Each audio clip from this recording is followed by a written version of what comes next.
d'habitude, on remercie la Maison de l'Amérique latine, comme ça, mais comme d'habitude, parce qu'il n'y a jamais personne de la Maison de l'Amérique latine dans la salle, mais bon, on remercie les murs, comme ça. Et bon, alors cette soirée, qui est une soirée co-organisée par le collectif Malgré tout, comme d'habitude, et les éditions du Pommier, et a comme sujet, bon, voilà, l'apparition du livre La singularité du vivant. Mais avant de commencer la soirée, bon, il y a Jean-Michel Besnier qui a fait la préface et un ami avec lequel on discute, on travaille depuis quelques années. Giuseppe Longo, que j'étudie avant qu'il sache que j'existais même. J'étudie depuis plus de 20 ans et que bon, finalement depuis quelques années on travaille ensemble. On travaille ensemble faute de dialoguer, vous verrez. Chacun travaille de son côté. Mais bon, dans une entente leibnizienne, c'était une harmonie extérieure. Et Juliette Thomas, qui est la nouvelle directrice de la maison d'édition de Pommier, voilà, qui a eu le courage de sortir Le Mamotretto, ce livre-là. Voilà.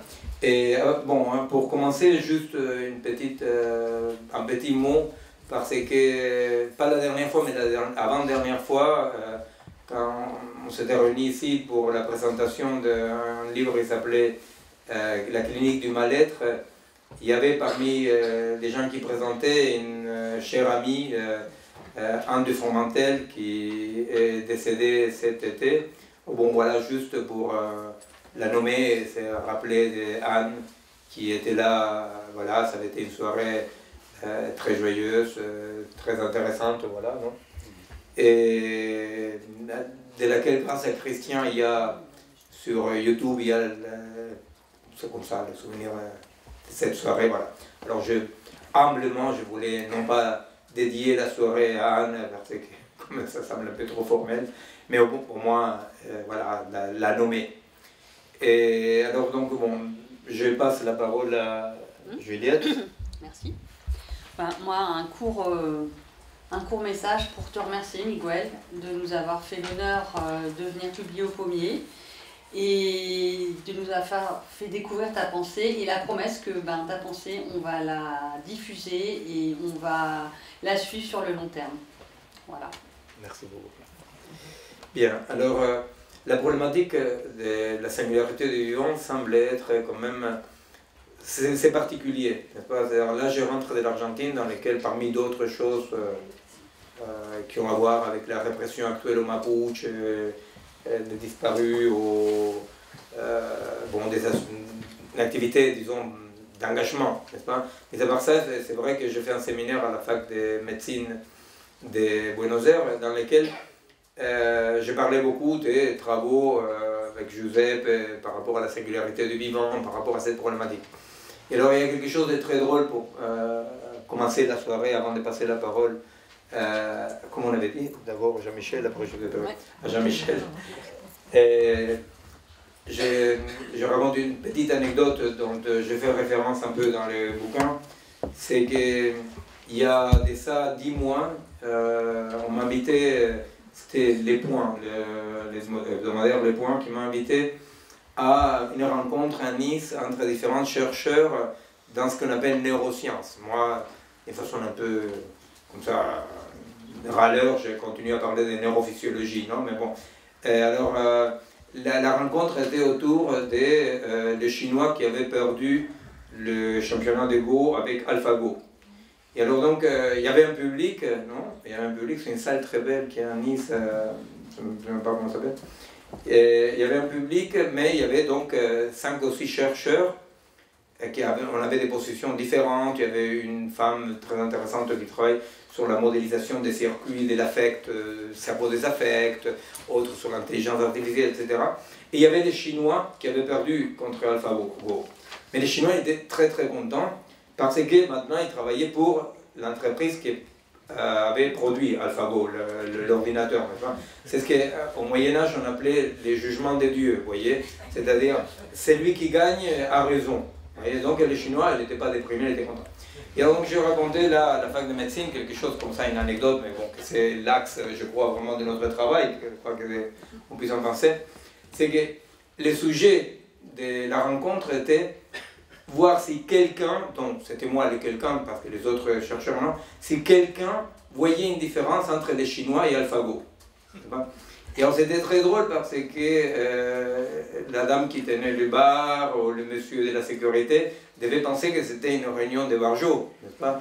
Parce qu'effectivement, c'est-à-dire vous imaginez, il y avait là des gens avec des doctorats et post-doctorats, je ne sais pas quoi, et ils devaient voir, et il y avait les Chinois assis au milieu là, et nous, il y avait une photo de quelques circuits de silicone qui étaient soi-disant la photo d'AlphaGo, quoi. Et on devait voir la différence entre les Chinois et AlphaGo.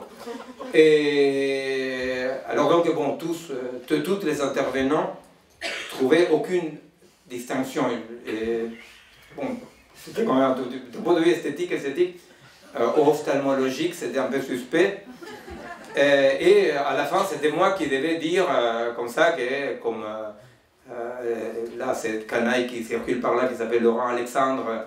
Il m'appelle, il dit que je suis bioconservateur, n'est-ce pas? C'est-à-dire, je suis celui qui est bioconservateur parce que je suis celui qui est chargé de dire quelque chose de si ridicule comme qu'entre les Chinois et AlphaGo, il y avait une différence. Alors, tout le monde attendait, et alors bon, alors, je vais vous dire après la différence qu'il y avait entre les Chinois et AlphaGo. Il y en avait une, je l'ai trouvée. C'était pas évident, hein, mais il y avait une différence entre les Chinois et AlphaGo. Mais qui plus est, ce qu'il faut savoir, alors là maintenant, vraiment pour introduire la problématique, mais la problématique est celle-là, pour ceux et celles qui sont au courant un peu de ce qui se passe dans la recherche scientifique dernièrement, la problématique est celle-là, hein, c'est-à-dire, pourquoi? Parce que votre compatriote, enfin, s'il y a des Français dans la salle, Jean-Pierre Changeux, non? C'est lui, ni plus ni moins, qui, il y a très longtemps, il a parié sur le fait qu'il n'y aurait aucune différence entre les Chinois et AlphaGo. Pourquoi? Parce que dans son très connu ouvrage « L'homme neuronal », il y a 30 ans, il émet une hypothèse qui est l'hypothèse centrale qui va ordonner la recherche technoscientifique pendant en 30 ans, n'est-ce pas? Et pas seulement dans la neurophysiologie, non, aussi dans la biologie moléculaire, dans la nanotechnologie, dans la robotique. Alors l'hypothèse de Jean-Pierre Changeux est de dire on est arrivé au point dans lequel on peut abolir la frontière qui séparait les mental du neural. Vous comprenez? Donc, s'il n'y a plus de mental, n'est-ce pas? Mais il n'y a que des circuits plus ou moins intégrés, n'est-ce pas? Effectivement, la seule différence qu'il y avait entre les Chinois et AlphaGo était quantitative. Et c'est ce qu'il a dit, les Chinois lui-même. C'est-à-dire, entre mon cerveau et AlphaGo, la différence, c'est qu'il va toujours gagner parce qu'elle est plus. Eh bien, Jean-Michel, Giuseppe Longo et moi, nous faisons partie de cette minorité des bioconservateurs qui, depuis des années, essayons de montrer qu'il y a une autre différence qui est quantitative entre les Chinois et AlphaGo, c'est que, effectivement, en principe, devrait être la possibilité de montrer une singularité du vivant. Alors, je passe la parole à Jean-Michel Besnier. Merci. Bon, je ne vais pas parler très très longtemps, hein, parce que c'est toi qui dois essentiellement soutenir ton travail. Je voudrais dire simplement bon, que je m'intéresse à ton travail depuis des années, et ce qui m'intéresse d'emblée dans tout ce que tu fais, c'est le refus d'être unilatéral, hein, d'être tout entier dans un camp contre un autre. C'est pour ça que même le bioconservatisme ne te caractérise pas plus qu'il ne le caractérise. Si nous sommes, toi et moi, bioconservateurs, c'est essentiellement parce que nous tenons à conserver les possibilités de changement qui sont au cœur du vivant, ce que ne font pas forcément les technoprogressistes, hein, dont la technologie est une limitation précisément des possibles. Enfin bon, c'est une parenthèse que je ferme. Mais puisque tu évoquais la manifestation qui a eu lieu il y a 2 ans autour de ton livre sur le mal-être, c'était déjà ça, moi, qui m'avait intéressé dans ton travail, c'est-à-dire tu abordais la question du mal-être en excluant qu'on la réduise d'un point de vue sociologiste ou qu'on la réduise d'un point de vue psychanalytique. Hein, le mal-être devait être affronté à tes yeux d'abord en termes de contextualité. Et la contextualité suppose précisément qu'on déréifie les points de vue. Hein, et c'est cette mobilité à laquelle tu en appelles, une mobilité théorique, qui, moi, m'a toujours intéressé. Et de fait, dans ce livre dont on parle ce soir, on a bel et bien affaire à une volonté anti-réductionniste. Hein, au fond, moi, ce qui m'intéresse aussi dans ce livre, c'est qu'il dénonce clairement l'ennemi. Hein. L'ennemi, pour toi, dans ce livre, c'est la réduction du vivant à l'algorithme.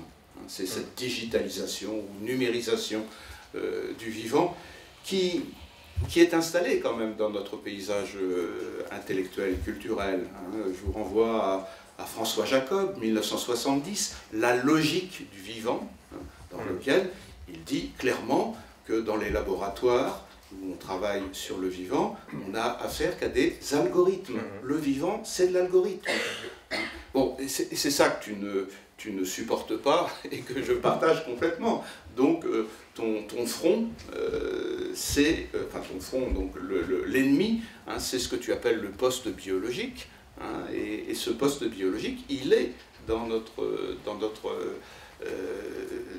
contemporanéité. Alors, bon, moi, ce qui m'a d'emblée plu dans ton travail, c'est son ambition, son ambition constructive. Hein, c'est un livre sur un système que Miguel a appelé le mamotretto, hein, et j'aime ce mot, j'aime ce que connote ce mot, hein, tu en parleras tout à l'heure, mais c'est un mot qui signifie le n'importe quoi. Hein, le n'importe quoi. Objecter à des positions dogmatiques le n'importe quoi, ça c'est subversif, c'est profondément subversif, hein, puisque précisément chacune des positions dogmatiques ne se prétend pas n'importe quoi, mais tout. Hein, et toi, tu objectes ce n'importe quoi. Alors ce n'importe quoi, il est quand même défini très très systématiquement, parce que le n'importe quoi ne signifie pas l'irrationnel, loin de là, ne signifie pas non plus le spiritualisme ou le vitalisme un peu inconséquent. Hein. Le n'importe quoi, il est construit chez toi. Il y a des étages, il y a 3 étages, il y a le champ biologique au centre, il y a les mixtes et le symbolique en haut, il y a les objets physico-chimiques en bas, etc. Et tout ça marche et tout ça fonctionne et on comprend tout, on comprend bien comment ce système à 3 étages décrit très très exactement ce qu'on doit défendre. Hein. Et ce qu'on doit défendre, c'est le champ biologique. Le champ biologique qui précisément est de plus en plus écrasé, hein, soit par les biologistes, ce que j'appelle les biologistes qui ramèneraient le vivant uniquement au physico-chimique, hein, ou alors écrasé par, disons, les technoprophètes de l'intelligence artificielle qui voudraient rabattre l'intégralité du vivant sur les mix symboliques. Et toi, tu dis non, non, le vivant, il n'existe que dans l'interface conflictuelle qu'il y a en permanence entre le biologique et le symbolique. Hein, et perdre l'un des deux, c'est immédiatement vouer le vivant à cesser de l'être, hein, précisément. Ça, j'aime beaucoup cette espèce de dynamique qu'il y a dans ton travail. Et puis, il y a une idée forte, moi, qui me paraît bien résumer ce que j'essaie péniblement de dire là, c'est de définir le vivant en termes de rythme et de rythme. De rite et de rythme. Ça, je trouve, c'est une idée assez géniale, hein, qu'il faut creuser. Le vivant a besoin de rythme et dans une rythmicité caractérisée par les métabolismes, hein, les métabolismes biologiques. Nous sommes vivants parce que nous sommes dans cette scansion de rythme, et aussi le vivant, ben, c'est ce qui institue en permanence des règles de vie communes. Hein. Donc nous sommes à la fois des êtres métaboliques et nous sommes des êtres instituants. Hein. Et ce va-et-vient permanent caractérise précisément cette dynamique et cette singularité du vivant. Or, nous assistons en permanence à des attentats, si je puis dire, contre les rites et contre les rythmes. Hein, contre les rites, on pourrait dire que toute la modernité qui a voulu se débarrasser des traditions, qui a voulu se débarrasser des repères ancestraux qui caractérisaient, qui fondaient les rites, on pourrait dire que la modernité, elle est anti-ritualisante en permanence. Hein, et nous faisons avec. Mais on pourrait dire aussi que l'hypermodernité, ce que tu appelles quelquefois l'hypermodernité, elle est également dans cette volonté d'abolir les rythmes métaboliques du vivant. Donc on a affaire à une double offensive sur ces deux éléments qui sont fondateurs du vivant, les rites et les rythmes. Et ça, je trouve que c'est une idée extrêmement forte et qu'il faudrait creuser, et qu'il faudra creuser, que pour ma part, en tout cas, j'exploiterai impunément, si tu m'y autorises, parce que je trouve que c'est éminemment suggestif.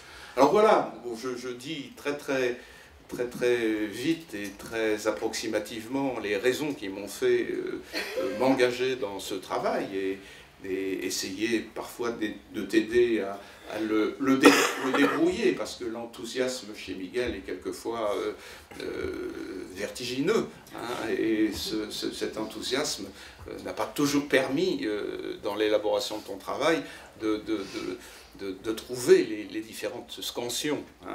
Mais là, je crois que vraiment, là, tu tiens quelque chose, hein, fermement, et je trouve que ce combat que nous avons à mener aujourd'hui contre à la fois la tentation d'animaliser le vivant ou de le robotiser, parce que ce sont les deux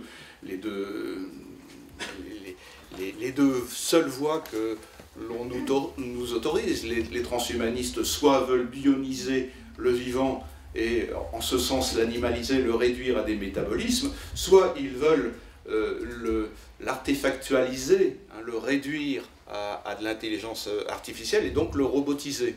Hein, et donc c'est contre ces deux tentations qui sont mortifères dans les deux cas, hein, qu'il faut réagir. Et je trouve que de ce point de vue-là, cette singularité du vivant, eh bien, elle est tout à fait appropriée à la résistance contre ce transhumanisme qui prend des formes extrêmement multiples. Voilà, je ne vais pas en dire plus pour l'instant. Merci beaucoup. Non, il est vrai que ce bouquin qui pour moi est un point d'arrivée après très longtemps. C'est-à-dire qu'il y a une série de bouquins que j'écris, que bon, chacun est un relais, n'est-ce pas, disons. Mais ce bouquin pour moi est un point d'arrivée. Sur ma recherche à partir de mon travail avec Francisco Varela il y a très longtemps. Et c'est vrai que c'était très bordélique. Et un jour, Jean-Michel est venu dans un bar où je travaille, voilà, et il a mis un peu d'ordre, il a canalisé un tout petit peu le bordel. Alors c'est vrai que ces bouquins n'existeraient pas si tu n'avais pas comme ça, un tout petit peu, mais aidé à l'accoucher, quoi, d'une façon très maïotique. Donc je vais intervenir brièvement. Je voulais présenter des données sur les résultats d'une vision mécaniciste du vivant qui nous vient d'une majorité de la biologie moléculaire, qui n'est pas toute la biologie, est un fragment toutefois qui drague, disons, 90% des financements, et dont les conséquences sont épatantes et sont dans les perturbateurs endocriniens, le cancer, et je vous répète, je vais vous essayer par des citations, quelques pages, vous montrer comme ce soit l'effet réel de cette vision, qui n'est pas seulement réductionniste, puisque ce qu'il y a aussi un certain mépris de la physique. C'est une réduction à une théorie linguistique du vivant, c'est-à-dire on parle de l'expression, l'information, le programme, les signaux, en ignorant des faits de la physique de la cellule même. Ce n'est pas que le vivant le comprend, les termes de la physique, absolument pas. Au moins, il ne faut pas l'ignorer. La filière majoritaire qui encore aujourd'hui nous écrase de ce mécanicisme est une filière qui parle seulement d'algorithmes qui sont une notion linguistique. C'est dans le langage qu'on écrit les algorithmes. Cette machine est une machine alphanumérique. Elle élabore des signes de l'alphabet et des nombres sans signification. Et ceci, dans le cadre de l'intelligence artificielle et de la construction dominante en biologie moléculaire, a posé un biais qui est central. Et je voudrais monter des données sur le cancer si possible. Je vais le faire maintenant. Si tu montres les données, nous on s'en va. Puisque, vous voyez, il y a eu dans la presse, vous avez vu souvent les promesses qui vont de... Excusez-moi, est-ce qu'on voit là? Évidemment. Ah, vous voyez? Oui. Non, pas le mot de passe. Je vois des dévorés là.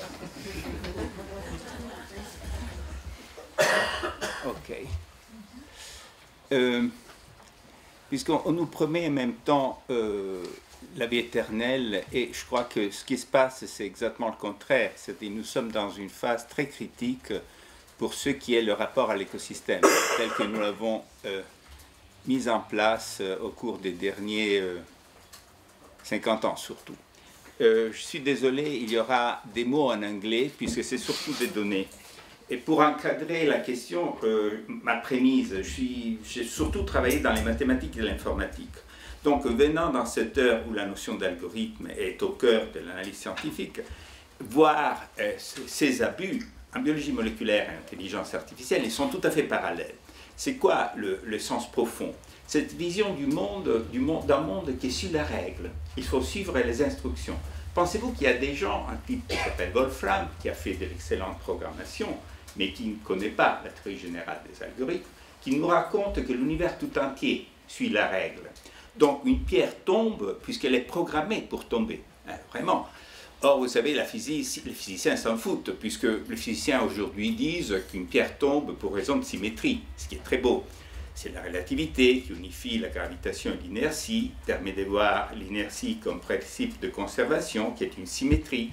Donc nous avons une compréhension tellement belle que ces bêtises de nous raconter qu'une pierre tombe puisqu'elle est programmée pour tomber, pour projeter la règle, évidemment n'a pas de succès. Malheureusement, pour le manque d'une théorie de l'ontogenèse, d'une théorie des organismes, l'histoire que l'ADN soit un programme de l'embryogenèse, voire du développement, ça passe. Hein, elle est encore là, elle pèse sur nos têtes, elle nous donne plus de cancer. C'est ce que je vais essayer de vous montrer. Regardez les données, ça c'est aux États-Unis, une cinquantaine d'années, 60 ans. Il y a eu une baisse très nette de toutes les maladies, des décès des maladies infectieuses, et le cancer est resté stable. Ceci malgré le doublement du succès thérapeutique, c'est-à-dire la médecine du cancer, par l'expérience clinique, par l'usage des techniques qui viennent de l'extérieur, qui viennent de l'électronique, de la physique, l'opération avec les lasers, l'inspection précoce avec une pilule qui contient une caméra, avec un mélange savant clinique sans effectivement de corrélation à la biologie du cancer, un mélange de chimiothérapie variée, aujourd'hui arrive à faire des miracles. Mais l'incidence a doublé, avec un apport du vieillissement qui est considéré autour de 15%. Ce doublement est dû à quoi? On le reconnaît très nettement dans certains organes dont ceux-là sont les plus sensibles aux perturbateurs endocriniens. Et en particulier, les cancers de la thyroïde ont vraiment des données époustouflantes. Et surtout, il y a un phénomène corrélé à quelque chose qui est central dans tout ça, et dont je vais parler bientôt, la production des molécules artificielles. Hein. Il y a eu une baisse de 50% de la densité des spermatozoïdes chez les hommes occidentaux en 60 ans. On a vu ça sur les journaux. On en parle 2 jours et ça passe. Un phénomène comme ça a une importance évolutive. C'est-à-dire, si nous on était des animaux sauvages, on serait morts. Mais un enfant nous suffit, on le garde en vie jusqu'à l'âge de la reproduction avec un effort remarquable.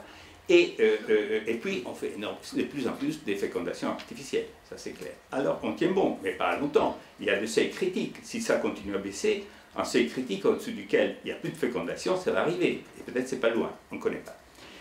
Pourquoi ceci est corrélé à quelque chose qu'on a fait dans une inconscience totale, dû à un cadre des algorithmes dont je vais vous parler.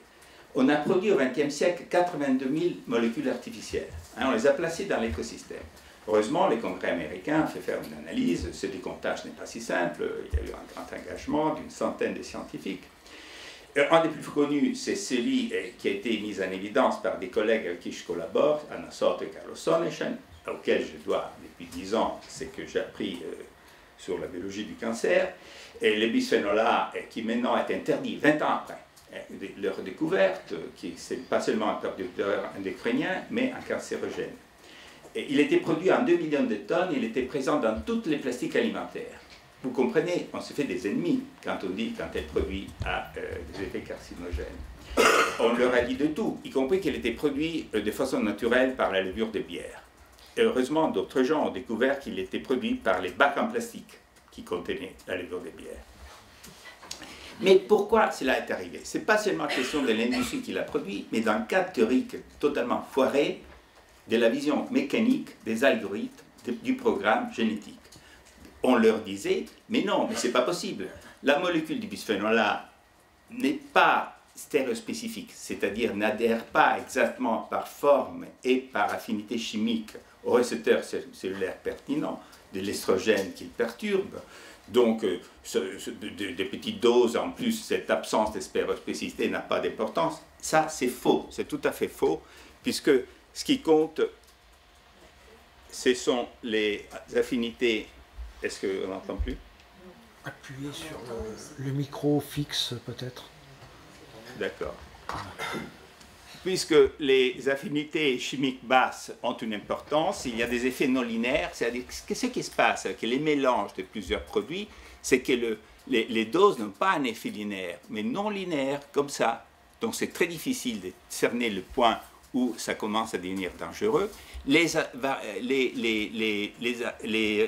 constantes d'association chimique changent selon le contexte, et en général, le fait que les interactions macromoléculaires sont stochastiques se donnent en probabilité, et ces probabilités dépendent du contexte.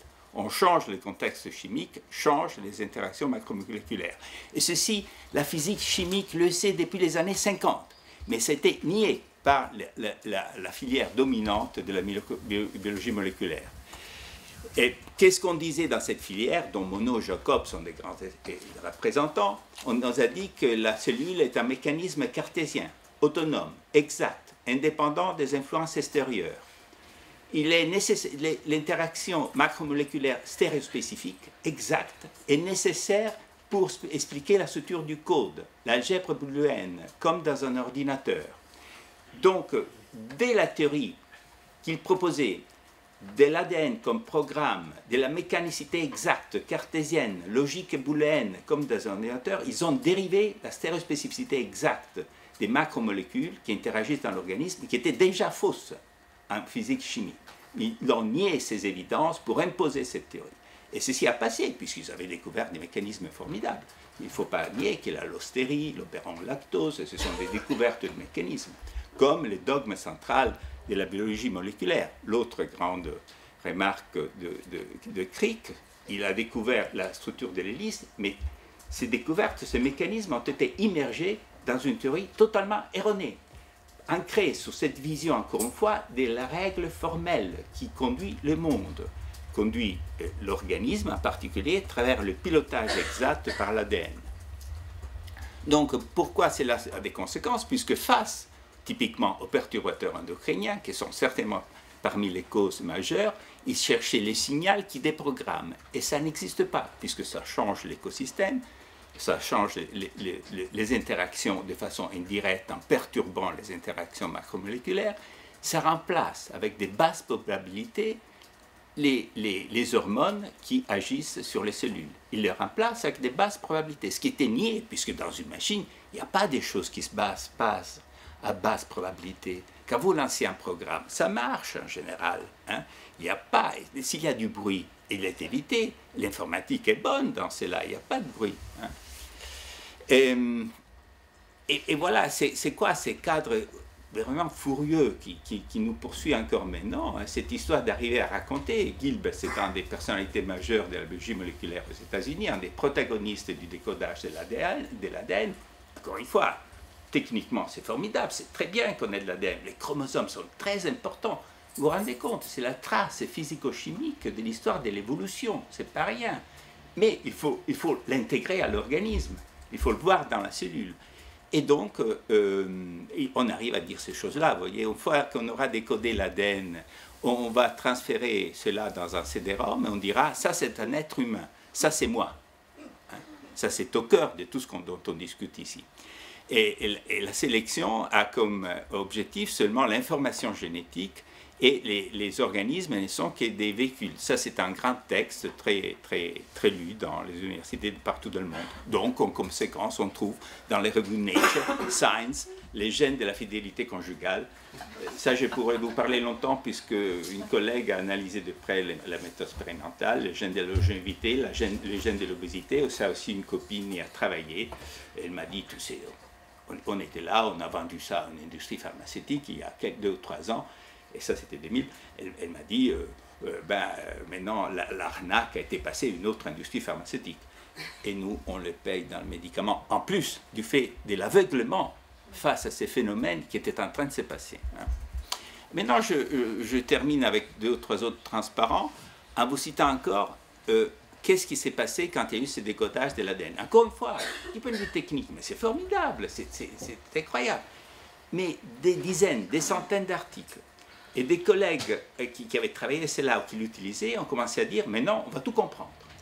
La Société américaine de la biologie du cancer a appuyé des promesses sur le diagnostic et la prognostic du cancer sur la base du décodage incroyables. Puisque, on disait, ça c'est la citation d'un article de 2 auteurs, Anne et Weinberg, dont Weinberg est un biologiste du cancer très connu, un article qui a eu 20 000 citations.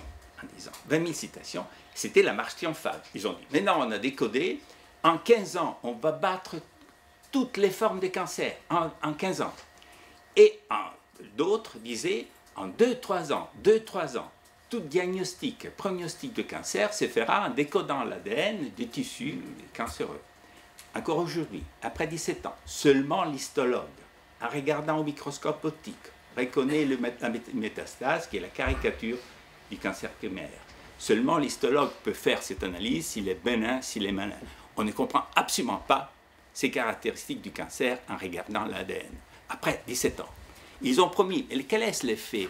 Que 90% des financements de recherche sur le cancer, environ 10 milliards aux États-Unis, sont allés à ces foutaises. Puisqu'il y avait le programme à reprogrammer. La terminologie exacte utilisée par tous ces gens était celui-là. On connaît le programme génétique, il a été déprogrammé par les signaux qui arrivent dans l'oncogène et nous, on va le reprogrammer. Weinberg lui-même, en 2014, ayant 75 ans, écrit un article, il dit « on a tout foiré ». Un article, il faut dire, formidable, dans lequel il explique pas par pas où ils avaient entièrement foiré cette prospective du programme génétique à reprogrammer dans le cas du cancer. C'est un article vraiment que je conseille qu'on peut lire, puisque c'est technique, mais pas trop. J'en parle longuement dans un article qui est téléchargeable de ma page web. Et il dira, après avoir dit, mais non, notre théorie, vous voyez, va être aussi solide que la physique et la chimie, et 14 ans après, il dit, on ne devra jamais confondre la recherche sur les cancers avec une science. Elle n'est pas une science, puisque justement, ils ont totalement foiré les cadres entièrement mécaniques, encore une fois. Il reconnaît même que la plupart des carcinogènes ne sont pas mutagènes. Ce qui est exactement la débâcle totale, cette vision du programme génétique qui serait déprogrammé. Il reconnaît que la plupart des mutations qu'on trouve dans le cancer, on en trouve énormément, sont passagères, c'est-à-dire sont la conséquence du cancer, non pas la cause. 99%, il reconnaît. Et ça, c'est depuis la littérature. Grâce au décodage de l'ADN, on a pu voir cela. Hein. Donc, ces gens nous promettent quoi? Nous promettent la vie éternelle.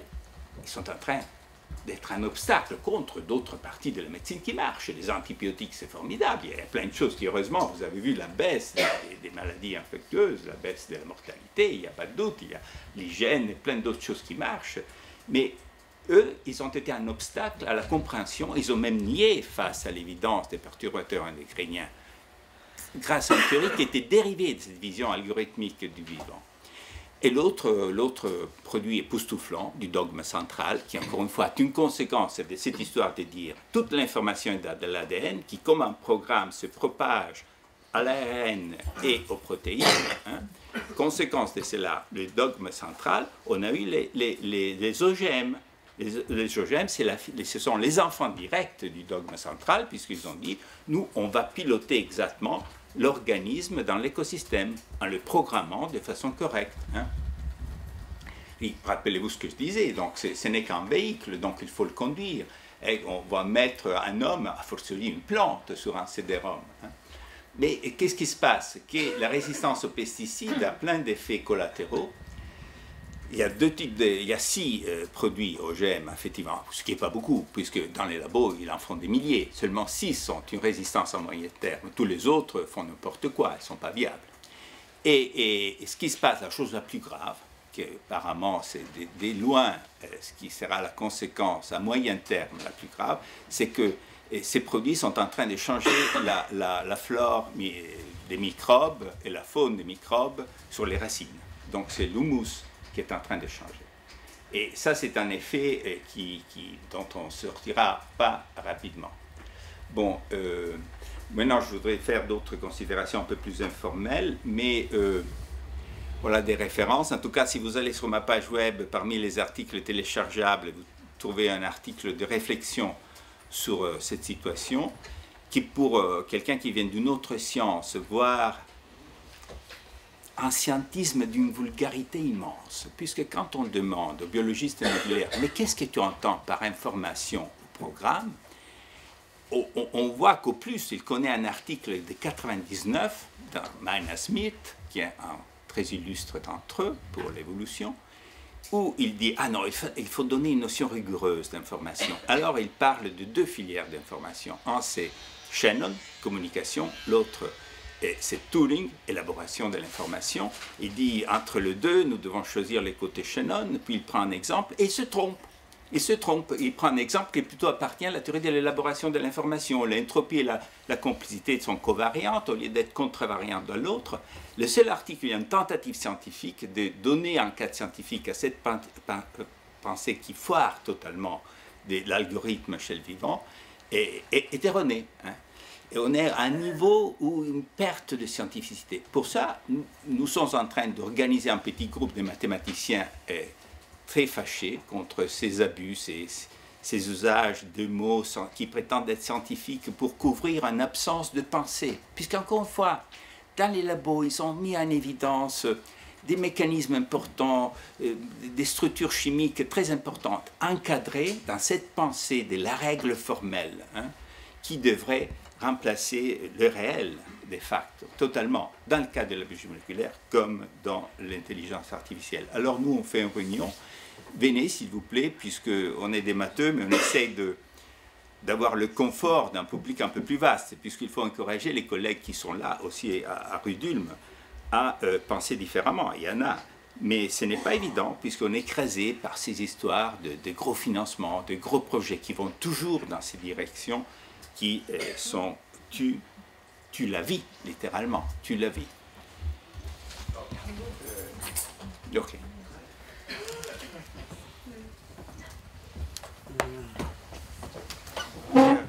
Je suis très surpris parce que Giuseppe m'avait dit qu'il voulait montrer des photos de ses vacances. Bon, j'ai accepté parce que ça fait quelques années que j'ai travaillé avec Giuseppe et j'ai renoncé à comprendre. Mais, alors là, quelles vacances, Giuseppe?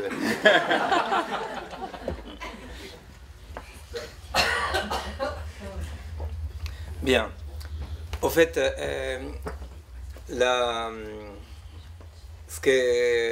on essayait de travailler chacun un peu dans sa voie, hein, c'est-à-dire avec Jean-Michel d'ailleurs aussi. C'est cette paradoxe, ce truc quand même un peu incroyable que je racontais un peu sous la forme d'une boutade, mais malheureusement c'est pas une boutade, un monde dans lequel justement les technosciences convaincus de ce que explique Giuseppe, n'est-ce pas, de que voilà, on est déjà, non pas à la veille, on est déjà le lendemain de la possibilité de comprendre les mécanismes, et mécanismes, il faut s'arrêter au mot mécanisme, n'est-ce pas, qui ordonnent l'ensemble du monde et les vivants là-dedans. C'est-à-dire, il faut voir que, par exemple, quelqu'un qui est vraiment un grand intellectuel français comme Jean Petitot écrit, et il dit souvent, et il est convaincu, qu'on est arrivé à un moment dans lequel il faut abandonner tout ce langage sur la dignité du vivant, etc., pour comprendre que les vivants, c'est un ensemble de processus physico-chimiques modélisables, reproductibles et augmentables, bien entendu. Et le même Jean Petitot dit « Il est temps d'abandonner l'ambiguïté des concepts pour passer à l'algorithme. » Alors, la problématique est celle-là. La problématique est celle qui fait que, comme disait Giuseppe, effectivement, tous ces projets de recherche, que pour qui n'est pas du milieu, semblent un peu exagérés de la science-fiction, mais tous ces projets de recherche qui disent nous pouvons recueillir toute l'information qu'il y a dans le cerveau de Pedro et reproduire ça dans un disque dur, le mettre avec des algorithmes de nouvelles générations capables d'apprendre, n'est-ce pas? Et l'avantage, ça sera de que les disques durs ne seront pas soumis à la vieillesse, à la dégradation, à la corruption, n'est-ce pas, du corps, n'est-ce pas? Donc la question c'est, vous voyez, ce n'est pas comme si quelqu'un enregistre un disque ou écrit un bouquin et après sa mort, on va dialoguer avec son bouquin. Non, là, l'idée est, et c'est pour ça que j'ai cité Jean-Pierre Changeux, n'est-ce pas? L'idée est qu'effectivement, il n'y a aucune barrière, n'est-ce pas? Il n'y a aucune frontière irréversible et qualitative qui fasse une différence. Donc, l'hypothèse est celle-là. L'hypothèse est tout est possible, on peut augmenter et modifier les vivants, et on doit les faire, n'est-ce pas? Alors, dans un livre de dialogue qu'a écrit Jean-Michel Besnier avec Laurent Alexandre, par exemple, Laurent Alexandre, il explique qu'effectivement, nous sommes aujourd'hui capables, et ça, c'est vrai absolument, pour mon bouquin antérieur qui est sur le cerveau, j'ai étudié ça, j'ai vu ça, on est absolument capable de cartographier les circuits électriques et chimiques du cerveau qui se mettent en branle quand on a une jouissance sexuelle, quand on est amoureux, n'est-ce pas, quand on est triste. C'est-à-dire qu'effectivement, on peut cartographier ça. Et alors là, voilà, une fois qu'on a cartographié ça, qu'on peut donc agir sur les circuits, modifier les circuits, bah, voilà, on est arrivé à l'idéal de Jean-Pierre Changeux. Vous voyez, c'est-à-dire le tout de l'amour, le tout de la sexualité est là. Et ce qu'il dit, Laurent Alexandre, dans le dialogue avec toi, n'est-ce pas? Il dit, d'ailleurs, ça sera beaucoup mieux, non, avoir du sexe avec une machine, non, qu'avec un partenaire. N'est-ce pas? Bon, si moi j'étais la femme de Laurent Alexandre, je ne vous dis pas les procès que je lui ferais. Parce que bon, on n'a pas à balancer sa femme comme ça. Et... Mais effectivement, dans le livre, j'ai fait vraiment, j'ai fait un effort beaucoup aidé par Jean-Michel et Cécile Martin, qui m'ont aidé effectivement à tenir le pari d'expliquer avec des mots compréhensibles, avec des concepts compréhensibles, cet enjeu, sans pour autant faire défaut à la scientificité ou à la rigueur de ce dont on parle. Et pourquoi? Eh bien parce qu'effectivement, c'est un tout petit peu là-dessus que les pommiers étaient intéressés et m'ont accompagné, parce qu'il y a là-dedans un manque de réflexion, un manque de « mais qu'est-ce que signifie ça ?» Vous comprenez? De qu'est-ce que signifie?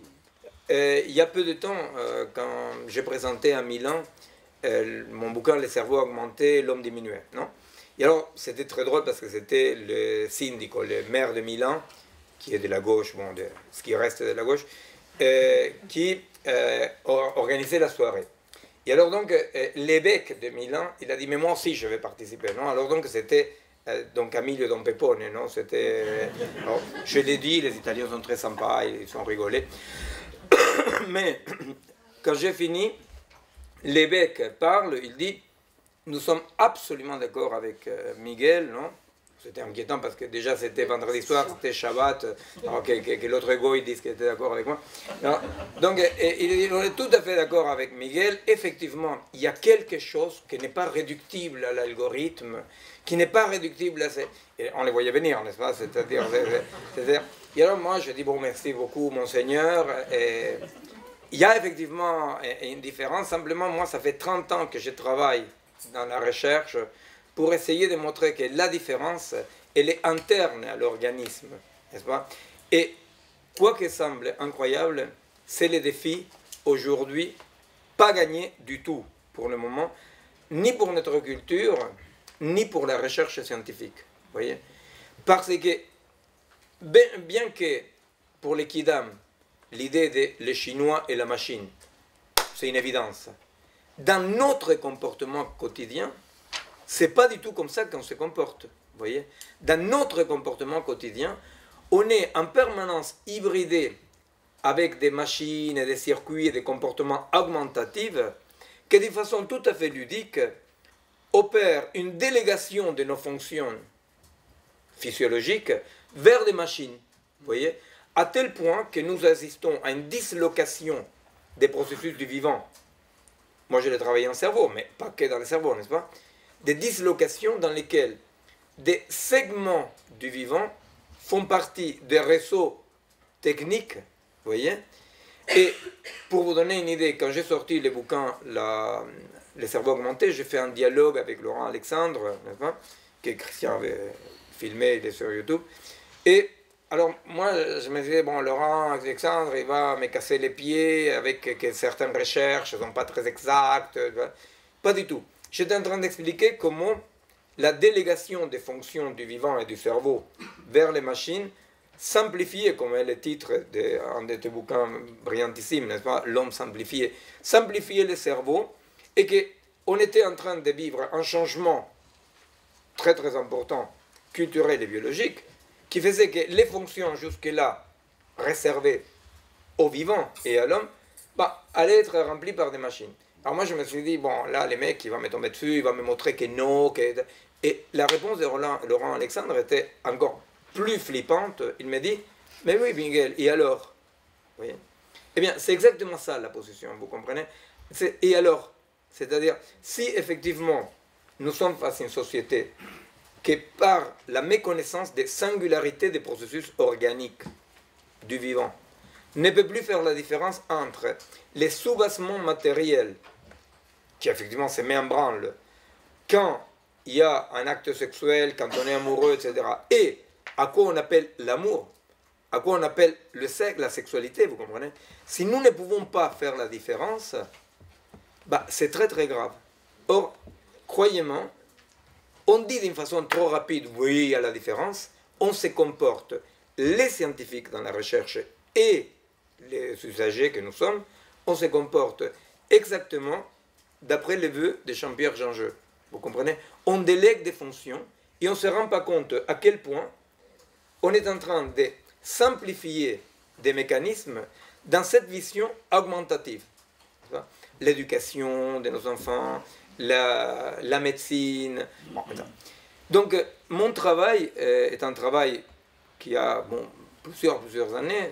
Pour ce travail, j'ai étudié plusieurs personnes et plusieurs chercheurs, dont les travaux de Giuseppe Longo, effectivement, en philosophie, effectivement, Jean-Pierre et Jean-Michel Besnier.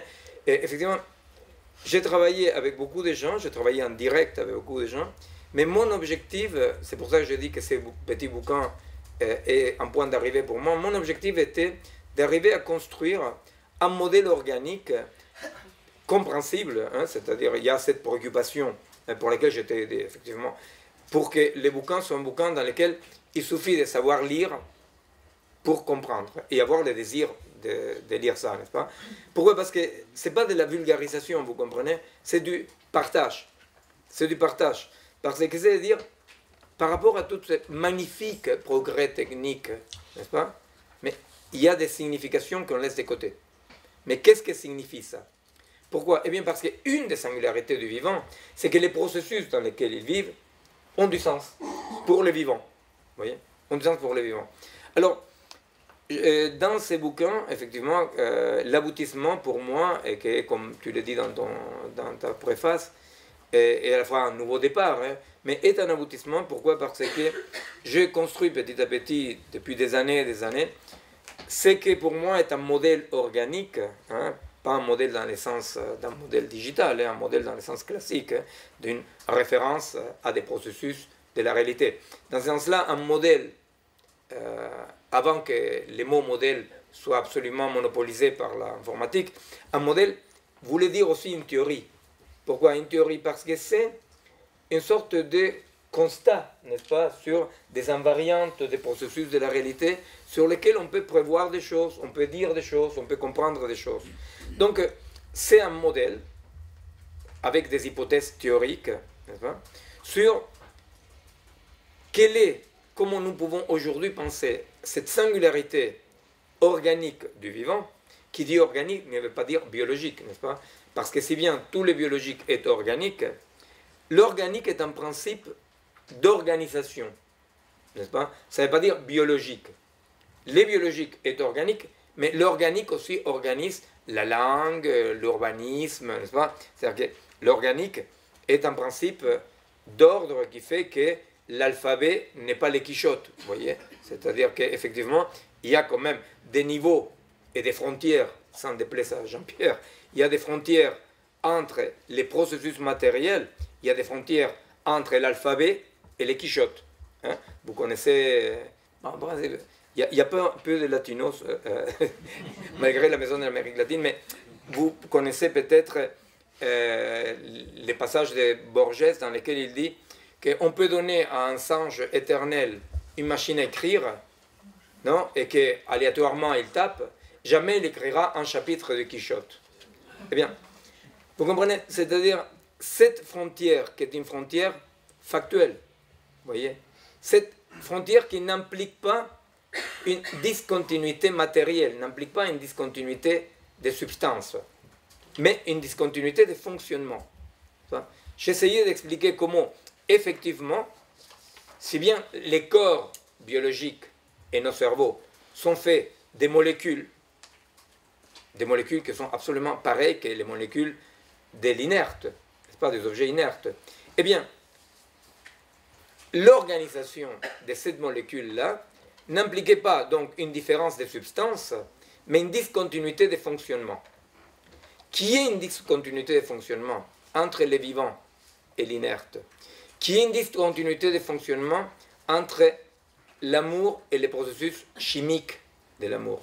Qui est une discontinuité entre les processus de pensée et les circuits qui permettent la pensée? Qui est cette discontinuité? Croyez-moi, c'est un défi épocal central.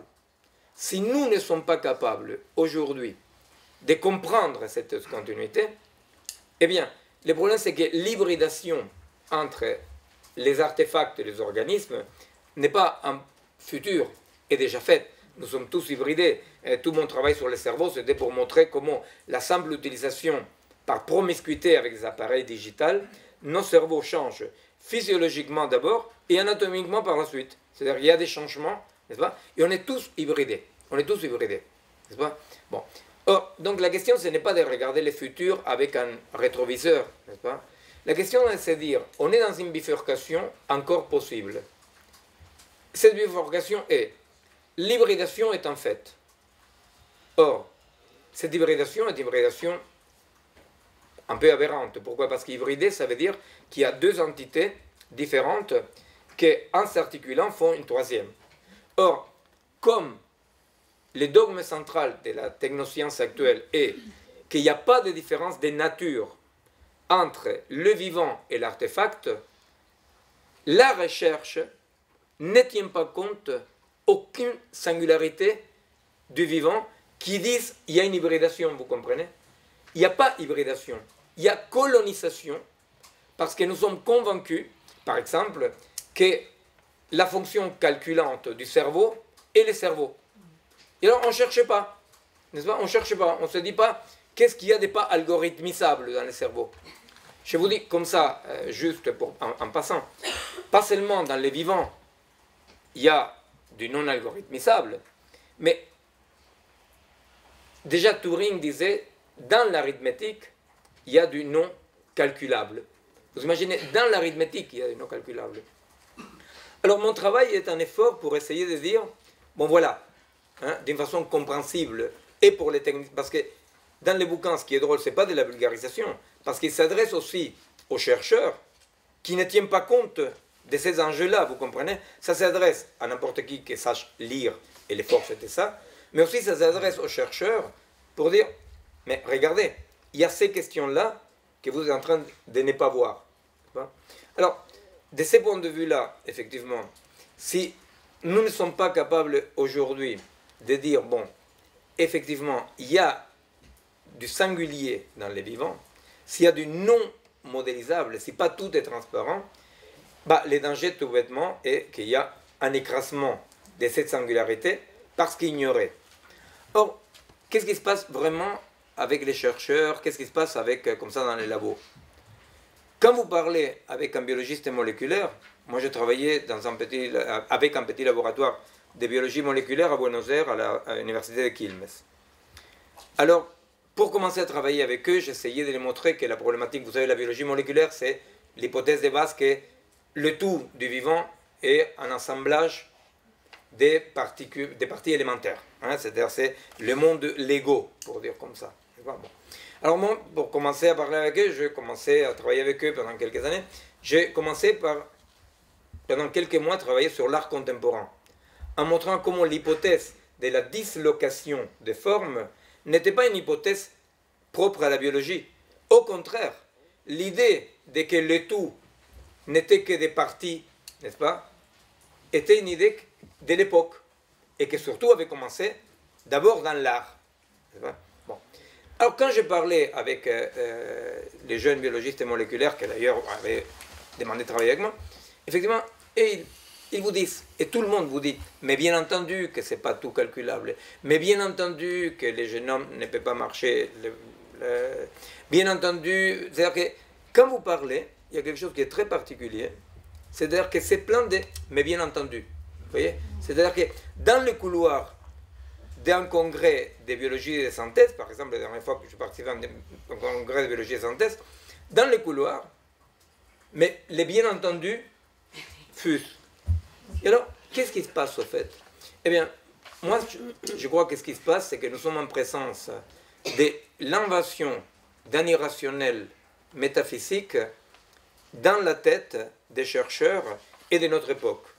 Cet imaginaire, cet irrationnel métaphysique, est un retour de la vieille promesse religieuse d'une vie au-delà des corps, d'une vie post-organique. Le projet de notre société actuelle est un projet de dématérialisation, est un projet de déterritorialisation. C'est-à-dire, je suis qui? Je suis celui qui a mal au bide, qui fait caca, pipi, ou je suis mon avatar. Vous voyez?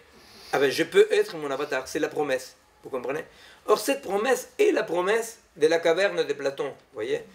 Qu'est-ce qui fait les petits gars qui s'échappent? Les petits gars qui s'échappent, nous on dit bravo, bravo, parce qu'on a une vision révolutionnaire de la chose. Ils s'échappent, ils cassent, s'échappent. Mais les gars, ce qu'il fait, il dit, le vrai monde, c'est le monde des idées. Et les simulacres, c'est comme ça qu'on les traduit, non? Simulacres, ce sont les corps. Les simulacres sont les corps. Nous sommes en présence de ce que Foucault disait, toute utopie se base sur la haine des corps. Toute utopie se base sur la haine des corps. Dépasser les corps, dépasser la pesanteur. Alors, effectivement, moi je pense que la révolution digitale, qui est en fait robotique, digitale, etc., Elle est malheureusement, parce qu'il s'agit absolument de technophobie, hein, c'est-à-dire d'autant plus que c'est une réalité, l'hybridation. On peut les regretter comme un con ou être content comme un con. La réalité, il faut juste la reconnaître. Voilà, c'est une réalité. Or, le problème, c'est que là-dedans, avec cette révolution, il y a une contrebande terrible, qui est cette contrebande métaphysique, qui, une fois de plus, dit la vraie vie est la vie dans l'algorithme. Vous voyez, la vraie vie est la vie dans le au-delà de l'organique, dans un monde dans lequel, au quotidien, nous n'arrêtons pas d'éprouver notre impuissance, et on est bombardé des promesses délirantes de toute puissance. Vous voyez, dans des fois, avec Jean-Michel, on se trouve dans des endroits bizarres. On s'est trouvé souvent dans des congrès de transhumanistes. Et je me souviens, la première fois que m'on invitait à un congrès transhumaniste, ça me rappelait quand parfois, à l'époque de mes études, j'ai participé dans les urgences psychiatriques, parce qu'il y a une nana qui a pris la parole, non? Et elle disait, est-ce qu'en société transhumaniste, on aura le droit de mourir? Ah, je dis, c'est dingue ça, non? C'est-à-dire, je me suis trompé des portes, non? Ça doit être, vous avez à la Charcot une monstration des cas, quoi. C'est-à-dire, une psychotique, vous voyez?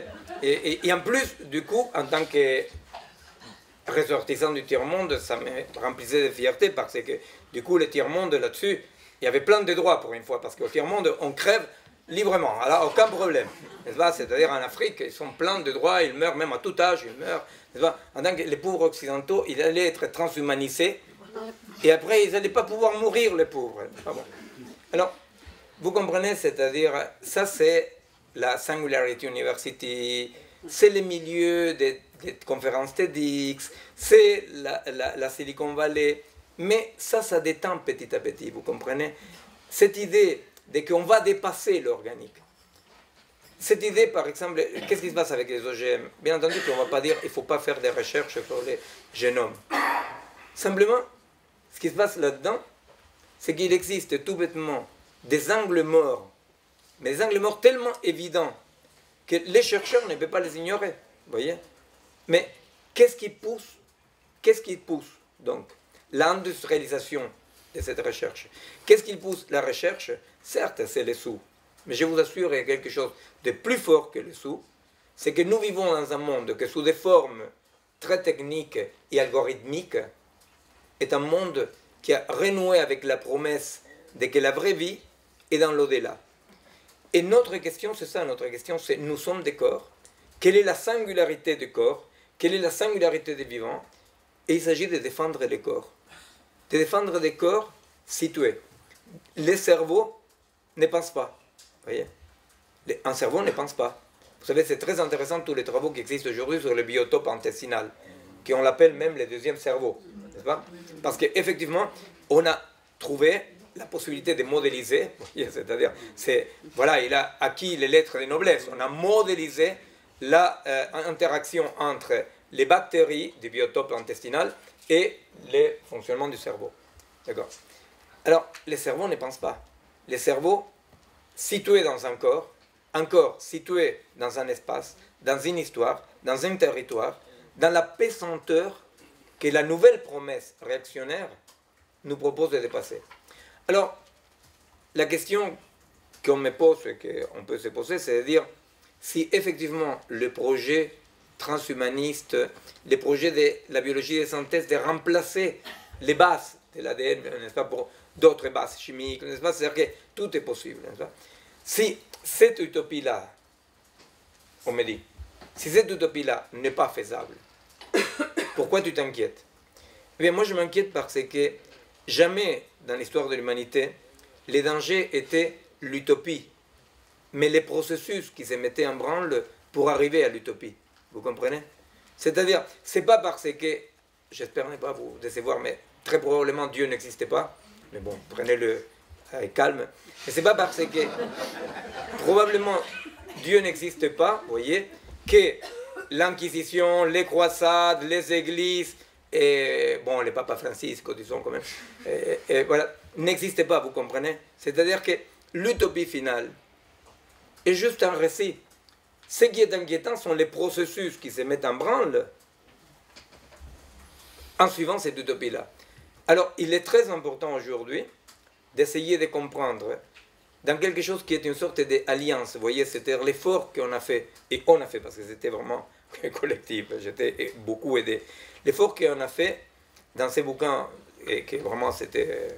Bon, Sophie Bancard a dit banco, et était pour essayer de socialiser ça, vous comprenez, que soit compréhensible à tous les niveaux, pour les chercheurs comme pour les lecteurs curieux simplement, de comprendre quelles étaient ces singularités-là, ces invariables-là, que aujourd'hui on prétend pouvoir ignorer, dépasser et augmenter. Voilà. Alors, bon, quelles sont les invariantes, de quoi il s'agit? On peut parler, si vous souhaitez, mais comme... Je peux dire un mot si tu veux. Oui, je voudrais dire un mot pour rebondir un petit peu sur ce propos que tu viens de tenir. Je vais trahir un petit secret en disant que tu t'es offusqué au cours de l'élaboration de ce travail lorsque je t'ai dit que finalement tu n'illustrais absolument pas la rationalité analytique. Tu te souviens? Tu dis, comment, moi je suis rationnel, etc. Et au fond, tu illustres bien là ce que je prétends, c'est que tu n'es pas du tout relevable d'une rationalité analytique, d'une rationalité cartésienne. Le monde Lego que tu évoques, c'est un monde éminemment cartésien, c'est-à-dire un monde qui prétend se constituer sur la base de la construction de pièces simples. Et au fond, tout ce que tu viens de nous rappeler là va contre cette rationalité analytique. Au fond, tu as écrit ce livre dans un contexte où on peut sonner le glas du tout neuronal, du tout génétique, hein, alors même que les transhumanistes que tu évoques appuient tout leur discours sur un tout neuronal ou sur un tout génétique. Hein, ce que tu leur dis, au fond, c'est que le triomphe des algorithmes, qu'est-ce que c'est qu'un algorithme? Sinon une procédure qui s'applique à des unités discrètes, que ce soit le gène, que ce soit l'information, que ce soit le neurone. Donc, tu leur dis, non, ce triomphe des algorithmes, c'est une bévue, c'est une approximation, c'est une simplification. Non, la rationalité est éminemment plus complexe que celle que vous prétendez avec cette rationalité analytique. Et Giuseppe, d'une certaine façon, a illustré aussi tout à fait la chose en évoquant, sans le citer explicitement, la montée en puissance de ce qu'on appelle l'épigénétique aujourd'hui. L'épigénétique, donc, qui est cette discipline qui analyse la portée qu'a l'environnement sur l'expression des gènes. Et ça, c'est une révolution extrêmement importante, enfin en tout cas c'est un point de vue extrêmement important qui remet en cause cette espèce de préjugé en faveur d'un tout génétique ou d'un tout neuronal. Par exemple, le fameux téléchargement du cerveau sur des puces ou sur des matériaux inaltérables, c'est une aberration du point de vue de l'épigénétique.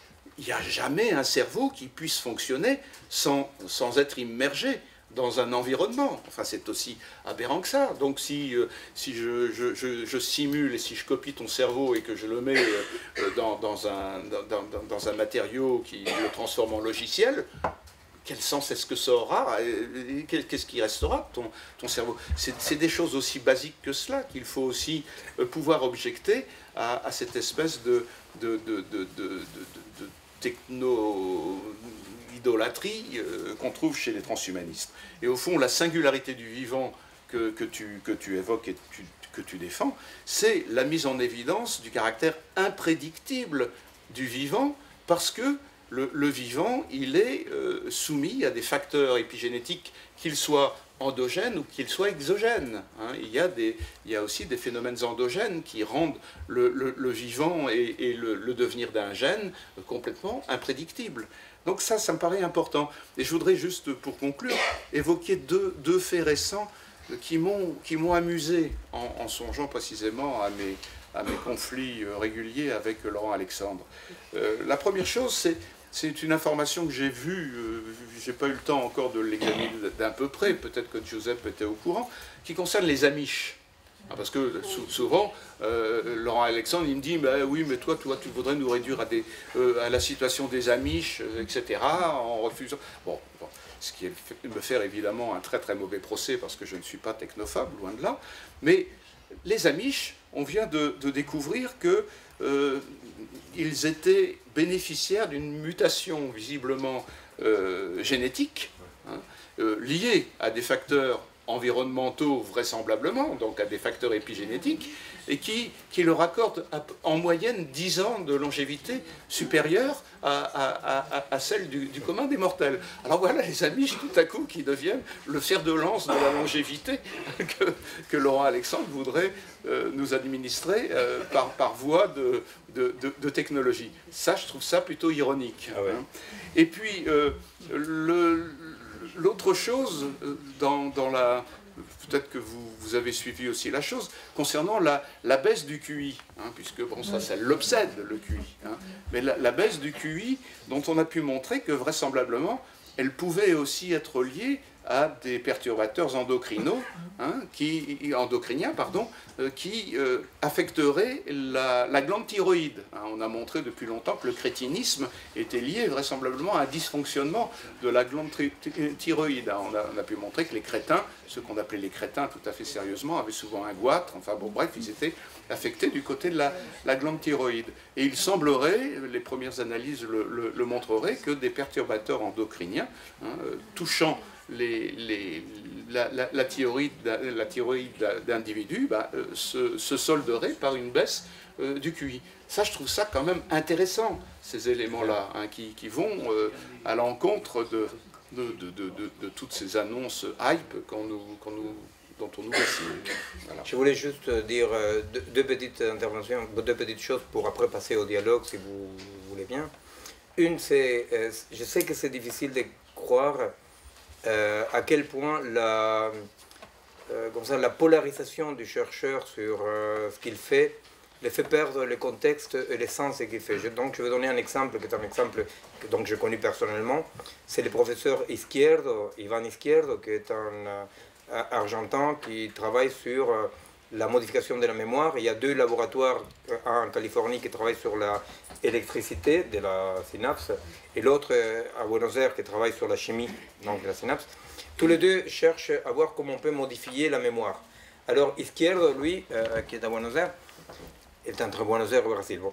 Et lui, il dit, vous savez qu'en Argentine, il y a une plaie que c'est les psychanalystes. Non, il y a des psychanalystes partout.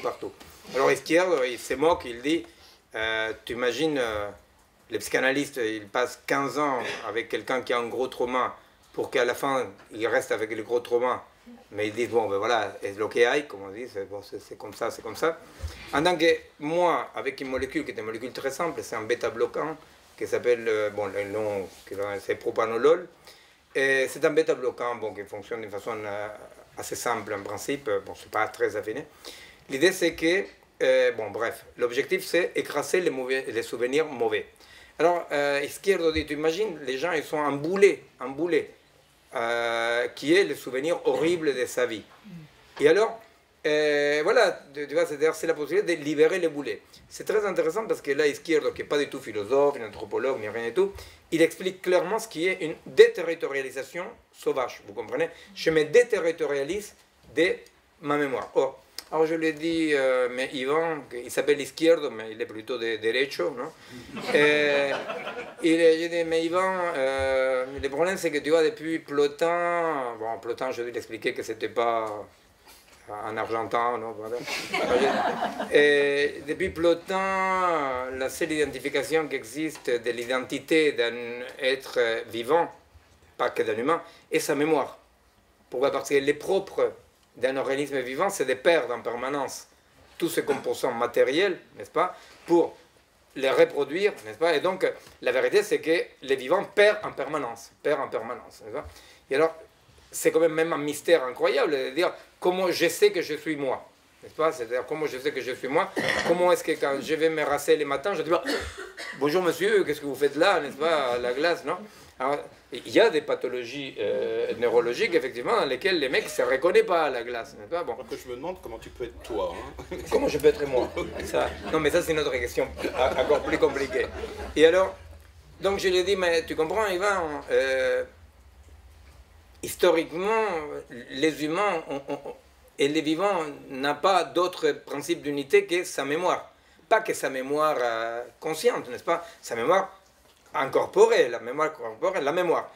Et lui, il dit, bon, écoute, la mémoire casse les pieds, on écrase, voilà. Et alors, c'est drôle parce que Borges, il a écrit aussi un très beau conte qui s'appelle Funes el Memorioso, non? Qui est un homme qui souffre d'une torture horrible parce qu'il ne peut rien oublier. Vous voyez? Rien oublier. Et c'est une torture parce qu'effectivement, il s'avère qu'en neurophysiologie du cerveau, une mémoire saine est une mémoire qui sélectionne, modifie et oublie. Vous voyez? Si la mémoire ne peut pas sélectionner, modifier et oublier, la personne se trouve dans des pathologies psychotiques gravissimes. Mais gravissimes. Alors, vous comprenez, quand j'ai parlé avec Yvan, moi je parle beaucoup d'Yvan, Yvan ne va parler jamais de moi parce qu'il a dû oublier ce dialogue absolument, parce qu'il s'est dit, oh j'ai parlé avec Miguelito un soir, il m'a raconté, qu'est-ce qu'il m'a raconté déjà? Il a oublié, non? Et alors, Il a écrasé. il a écrasé, absolument. Pourquoi? Parce que c'est ça, vous comprenez, la polarisation des chercheurs. Je comprends, parce que j'ai parlé avec les gens de son équipe.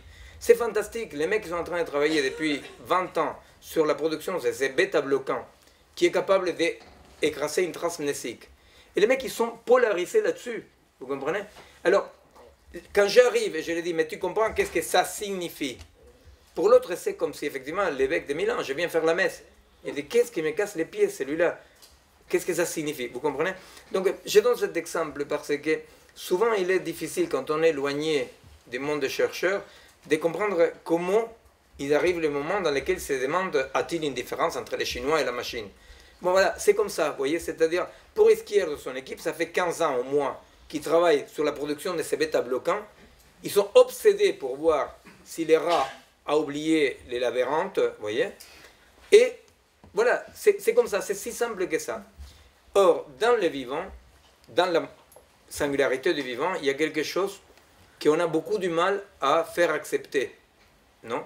Qui est quoi? Qui est qu'on me demande, on dit, ok, la singularité, il y a des invariantes du vivant. Et alors, on va les modéliser, n'est-ce pas? Montrez-les-moi. Or, les invariantes du vivant, parce que c'est quand même la dictature de panoptique de l'algorithme, n'est-ce pas? Tout ce qui n'est pas algorithmisable et modélisable n'existe pas. On n'existe pas encore, n'est-ce pas?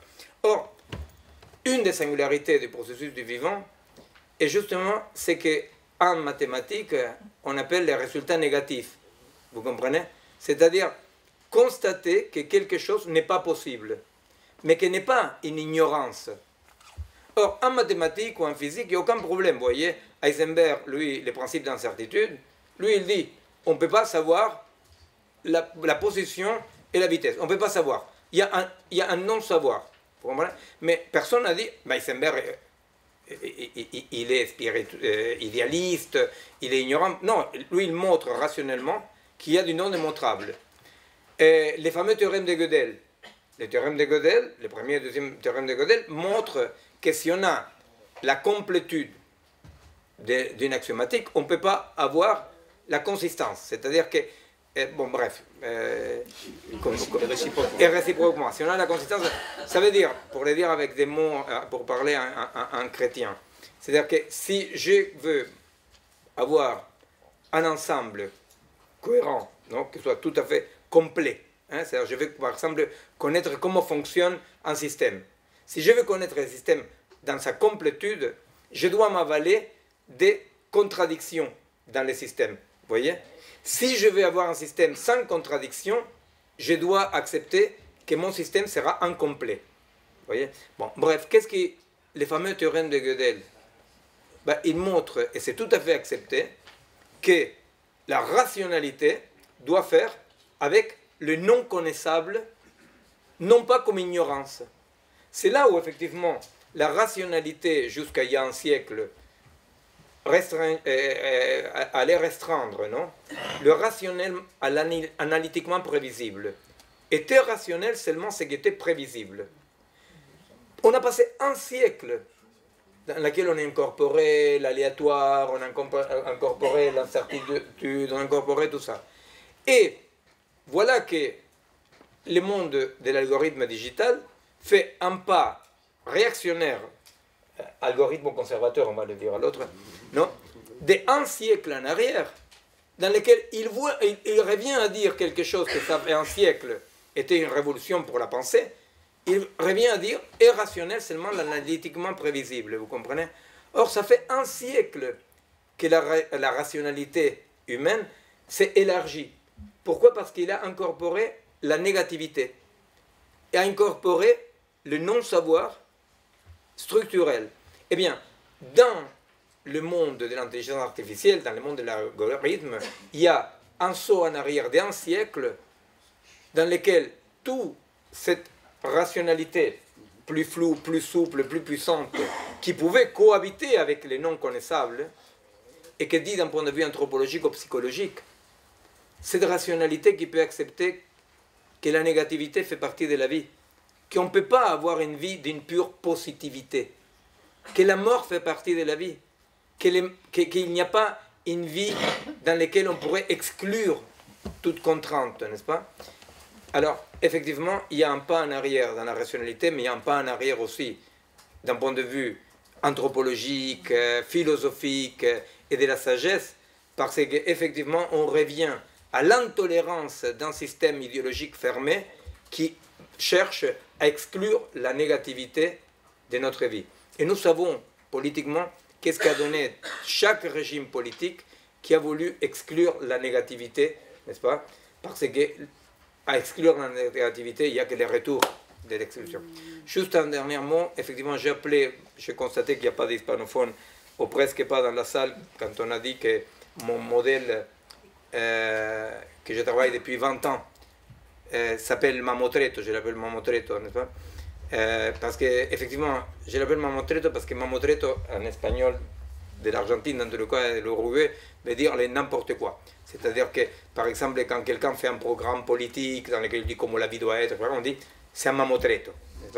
Et alors, je l'ai appelé le mamotreto d'abord pour rigoler, parce que vraiment, ma longue vie avec quand même pas mal de problèmes m'a pris quand même qu'il valait mieux prendre ça pas trop au sérieux, n'est-ce pas? Parce que si on les prenait trop au sérieux, on finissait mal, quoi. C'est-à-dire, bon, ils sont cons, quoi. On est cons, bon voilà, on se les prend avec soda, voilà, ça passe. Mais j'ai l'appelé mamotreto pour un principe éthique aussi.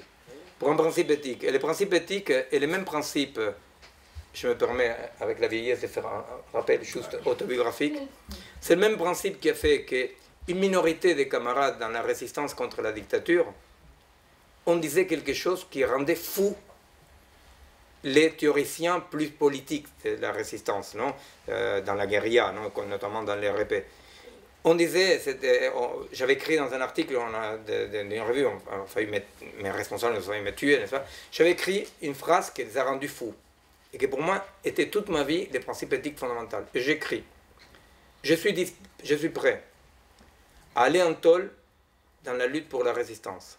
Je suis prêt à être torturé, je suis prêt à mourir dans la lutte contre la dictature, mais je ne suis pas prêt à y croire. Je ne suis pas prêt à y croire. C'est-à-dire, il fallait lutter contre les militaires. Y croire, c'était l'excès. Cet excès n'est pas un détail.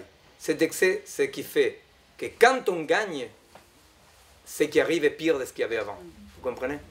Si on ne peut pas être conscient qu'il y a ce que moi j'appellerais, d'un point de vue porteño, un peu comme ça, une éthique del mamotreto, si on n'est pas conscient qu'aussi bien construit, aussi on se soit cassé tout ce qu'il faut se casser, n'est-ce pas, pour ne pas Et pour travailler quelque chose, si on n'est pas conscient que quand on est là en train d'aboutir à la chose, quand même, ce n'est pas ça, eh bien, là, il y a un pas abusif et dangereux, n'est-ce pas? Alors, effectivement, bon, voilà, c'est pourquoi en Argentine, ça va faire beaucoup rire les gens que mon modèle s'appelle le Mamotreto, mais je tenais à dire aussi que, voilà, que j'ai écrit ça, j'ai travaillé là-dessus, mais heureusement, c'est un Mamotreto que doit circuler pour être maltraité. Voilà, je vous remercie de votre attention et je vous propose de...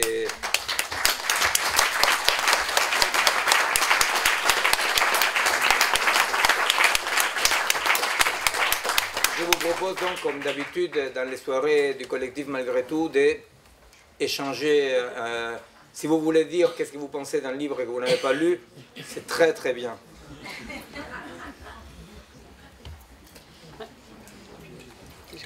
Vas-y. Allez-y, c'est ton boulot, Juliette. J'ai une question à vous poser. Tiens, une question. Sans micro, vous m'entendez? Oui. Alors, est-ce que le corps-cerveau, qui est le maître? Le corps-cerveau, qui est le maître? Est-ce que c'est l'amour, par exemple? C'est le cerveau qui s'imagine que ça l'arrange d'imaginer cette belle chose, alors que ce n'est qu'un petit gratouillis entre les jambes du corps. Et par exemple, pensez en même temps, pensez une chose positive, négative, existant et n'existant pas en même temps, mène l'individu à faire disparaître la violence sur toute la surface de la Terre et apporte la liberté. Est-ce que vous êtes d'accord? La dernière partie, je n'ai pas compris. Comment? La dernière partie, non. Que je redise une chose positive, négative, existant et n'existant pas. Vous arrivez à penser à ça? Si vous arrivez à penser à ça, vous êtes libre. Alors bon, d'abord, je vous réponds. En tant qu'Argentin, la sexualité, c'est jamais... En tant qu'Argentin, Oui. notre sexualité, c'est jamais un petit truc entre les jambes. C'est énorme. C'est énorme. Mais bon, ça, c'est juste une information comme ça. Mais bon, mis à part ces détails-là, je comprends que pour vous, ce soit un petit truc qui gratouille. Mais bon, je les regrette. Non, pas pour vous, pour les Français, je veux dire. En plus, avec 60% de diminution de la production des spermatozoïdes, c'est normal que... Pourquoi on vient manger votre pain, ça on n'a pas compris. Mais pourquoi on vient avec vos femmes, c'est compréhensible. Il faut bien que quelqu'un fasse le boulot, n'est-ce pas? Bien. Alors donc, je réponds. Alors, si effectivement, c'est-à-dire, il y a un non-sens fondamental qui est sous-jacent à toute pari de sens, que quand on perd ce non-sens, qui est cet ensemble complexe de contradictions, qui existe et n'existe pas, c'est nuit, c'est blanc, c'est noir, etc. Si nous perdons pied avec ce non-sens fondamental et on prend notre pari de sens comme une vérité, on est devenu quelqu'un de dangereux et de stupide. Non, libre. Non, je dis, mais on ne s'est pas compris et c'est très bien. Alors du coup, vous pouvez dire Dieu existe et n'existe pas. Oui. Ah non, moi, Francisco m'a dit qu'il n'existait pas. Bon, à plus tard. Et par rapport à la mort, moi je me demande si la mort, c'est pas vraiment dangereux pour l'humanité. Mais pas avec des prothèses, sans prothèses. Si on utilisait le vrai mode d'emploi du corps, je suis sûre qu'on n'aurait pas besoin de mourir, mais je suis sûre que la génétique, c'est pas non plus ce qui convient à l'humanité. Et qu'on ferait bien de réfléchir ensemble à ça. Alors je suis tout à fait d'accord que la mort est un danger. Et des maladies dangereuses. Supprimer. Hein? Il faut la supprimer, il faut avoir le courage d'arrêter de mourir. Parce que les religions, effectivement, nous envoient de l'autre côté pour jouir. Et il faut oser jouir ici avec le corps. Non, je vous en prie, parce que... Et on va rester dans certaines limites, parce que c'est vrai qu'on me prête la maison de l'Amérique latine, mais il faut rester dans certaines limites. Une autre question, là. Ouais. J'ai une petite question par rapport au principe de délégation des fonctions cognitives à la machine ou à l'outil. Moi j'ai pas mal, je suis dans les milieux, hackers, ou pas mal de gens des docteurs ou doctorants en informatique, et alors à chaque fois que je vous parle de vos travaux, Ben Assayal encore. Et l'argument qu'on me sort souvent, qui est vrai, et j'ai du mal à répondre, parce que je n'ai pas forcément lu suffisamment sur la question, la délégation des fonctions. Des fonctions, ça libère aussi de la place et ça permet au cerveau de développer d'autres fonctionnalités. Donc ça fait partie du processus d'évolution. Quid de l'époque dans laquelle on vit, quid des technologies, et comment on peut, enfin de la surexposition permanente aux technologies numériques, en quoi j'ai du mal on va dire, à argumenter pour bien saisir l'idée d'appauvrissement cérébral. Alors écoute, la question c'est comme ça, oui, je te donne un exemple qui est un exemple que j'avais travaillé pour le bouquin sur le cerveau, tu vois, les GPS. Tu vois, c'est-à-dire, bon, tu vois, il y a deux groupes des chauffeurs de taxi, un groupe à Londres et l'autre à Paris. Les deux groupes sont deux groupes qui commencent à conduire avec des GPS. Celui de Londres, rien à voir, sans GPS, et celui de Paris avec GPS. Alors, au bout de 3 ans, dans les groupes de Paris, à des degrés différents, il y avait tous des atrophies importantes, et j'espère pour réversibles, des noyaux sous-corticaux qui s'occupent de cartographier les temps et l'espace. Non ? Donc, par exemple, effectivement, des travaux qui sont très faciles à faire grâce à l'imagerie médicale, c'est de voir qu'est-ce qui se passe quand un enfant apprend à faire un logarithme, une racine carrée, tu vois, on a travaillé là-dessus. Pourquoi ? Parce que ce sont des trucs plus ou moins complexes. Alors tu vois, l'architecture cérébrale s'est complexifiée, s'est développée. La délégation des fonctions est un mécanisme propre à l'évolution des espèces, n'est pas quelque chose de nouveau. Toujours les espèces chaque espèce a délégué des fonctions, soit à une autre espèce, soit même à l'environnement, tu vois, c'est-à-dire ça se passe même avec des plantes, tu vois. Donc il y a délégation des fonctions. Et dans la délégation des fonctions, va accompagner de l'autre mécanisme fondamental de la plasticité cérébrale, qui est le recyclage, auquel tu faisais référence, effectivement, le recyclage de la zone, tu vois, libérée. Bon, alors, sans doute, je suis sûr de ça, tu vois, peut-être par optimisme, mais sans doute, il y aura une coévolution sur les mécanismes de coévolution, n'est-ce pas? Les mécanismes de coévolution qui disent que l'évolution, c'est pas gagne les plus forts ou les plus adaptés, sinon qu'il y a une coévolution, n'est-ce pas, du système dans l'ensemble. Dans la coévolution, j'espère, je suis convaincu, qu'il y aura une délégation des fonctions avec recyclage entre les machines, l'environnement et le cerveau humain. Qu'il y aura, tu vois, qu'il y aura ça. Le problème, c'est que ces mécanismes-là sont des mécanismes qui requièrent, voilà, de la longue durée, tu comprends? Alors donc, c'est là où Jean-Michel avait raison de dire c'est pas oui ou non, tu vois? C'est simplement, il y a des trucs qu'il faut regarder.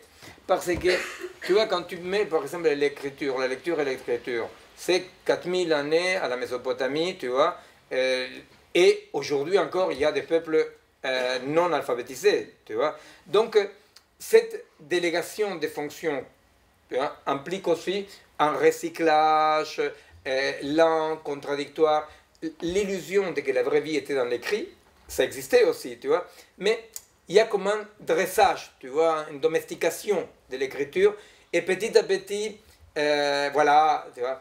Alors, le problème, c'est ça, tu vois, le problème, c'est la rapidité avec laquelle c'est fait, qui fait qu'aujourd'hui, il n'y a pas de vrai recyclage des zones libérées, et donc ça implique, pour le moment, mais non pas structurellement, une simplification.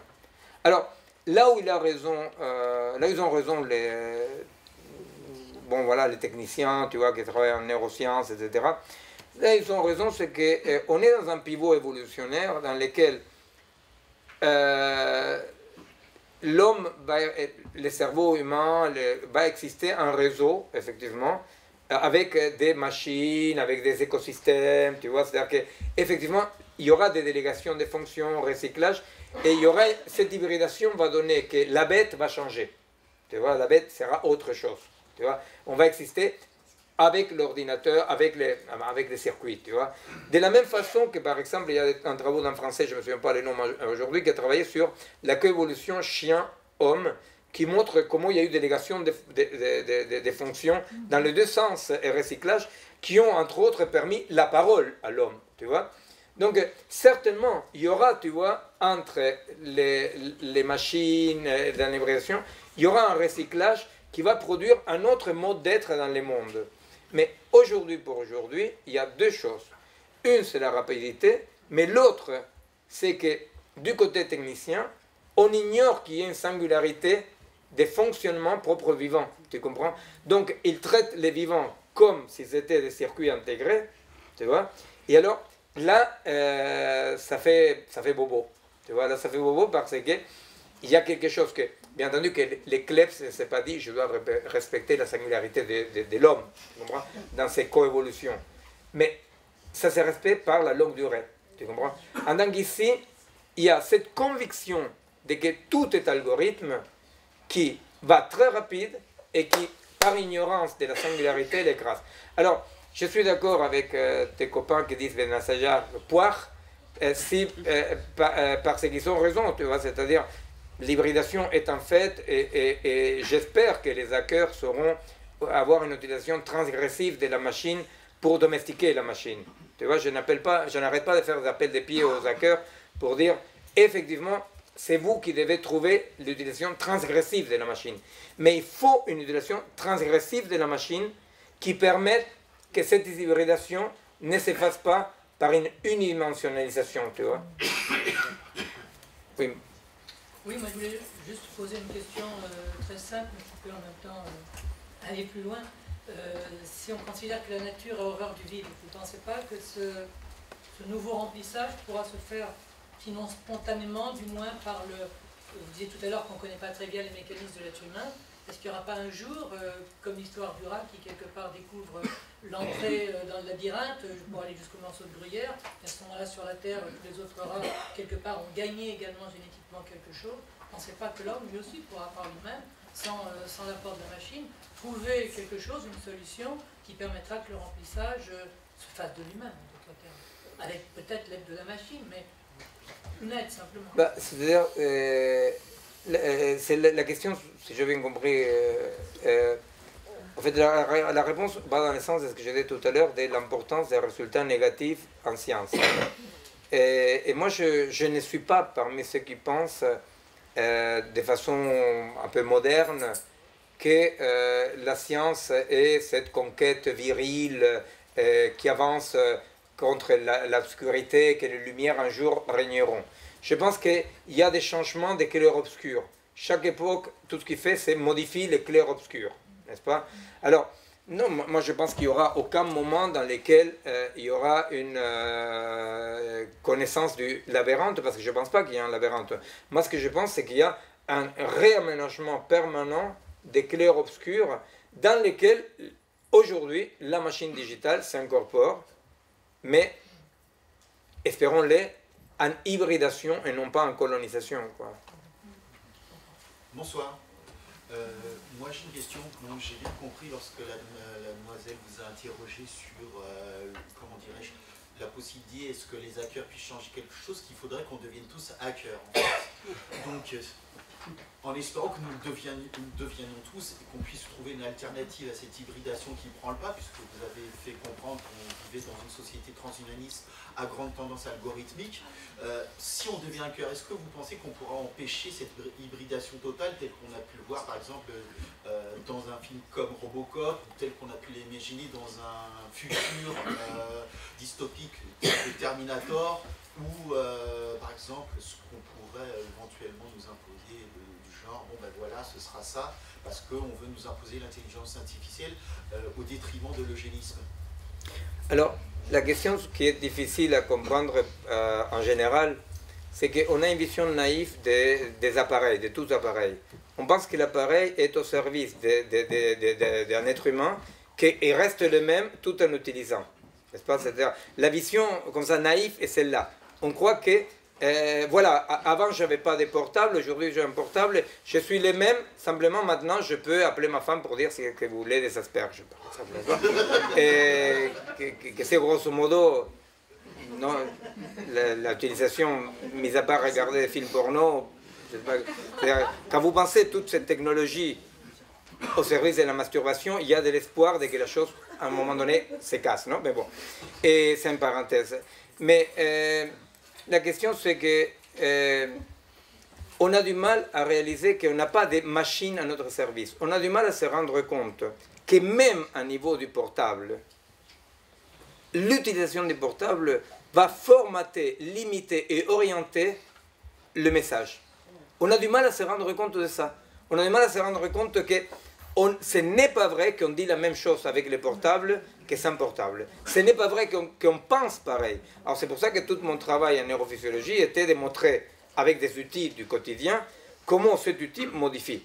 Alors donc les hackers sont nécessaires, c'est-à-dire je dirais les transgresseurs, les connaisseurs et transgresseurs sont absolument nécessaires parce que cette technologie qui est en train de formater les vivants, la pensée, la culture, il faut bien quand même qu'on la connaisse à fond, pour pouvoir la coloniser.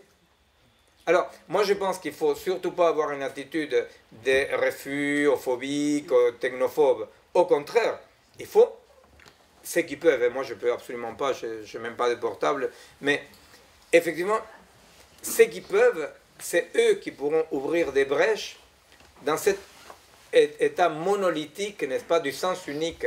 Mais pour cela, il faut comprendre ça, il faut comprendre que nous ne sommes pas les mêmes. La technique, cette technologie-là, pour dire comme ça, change le comportement et la stratégie, change la voie. C'est-à-dire, vous n'êtes pas contre le fait qu'on puisse tous devenir des hackers?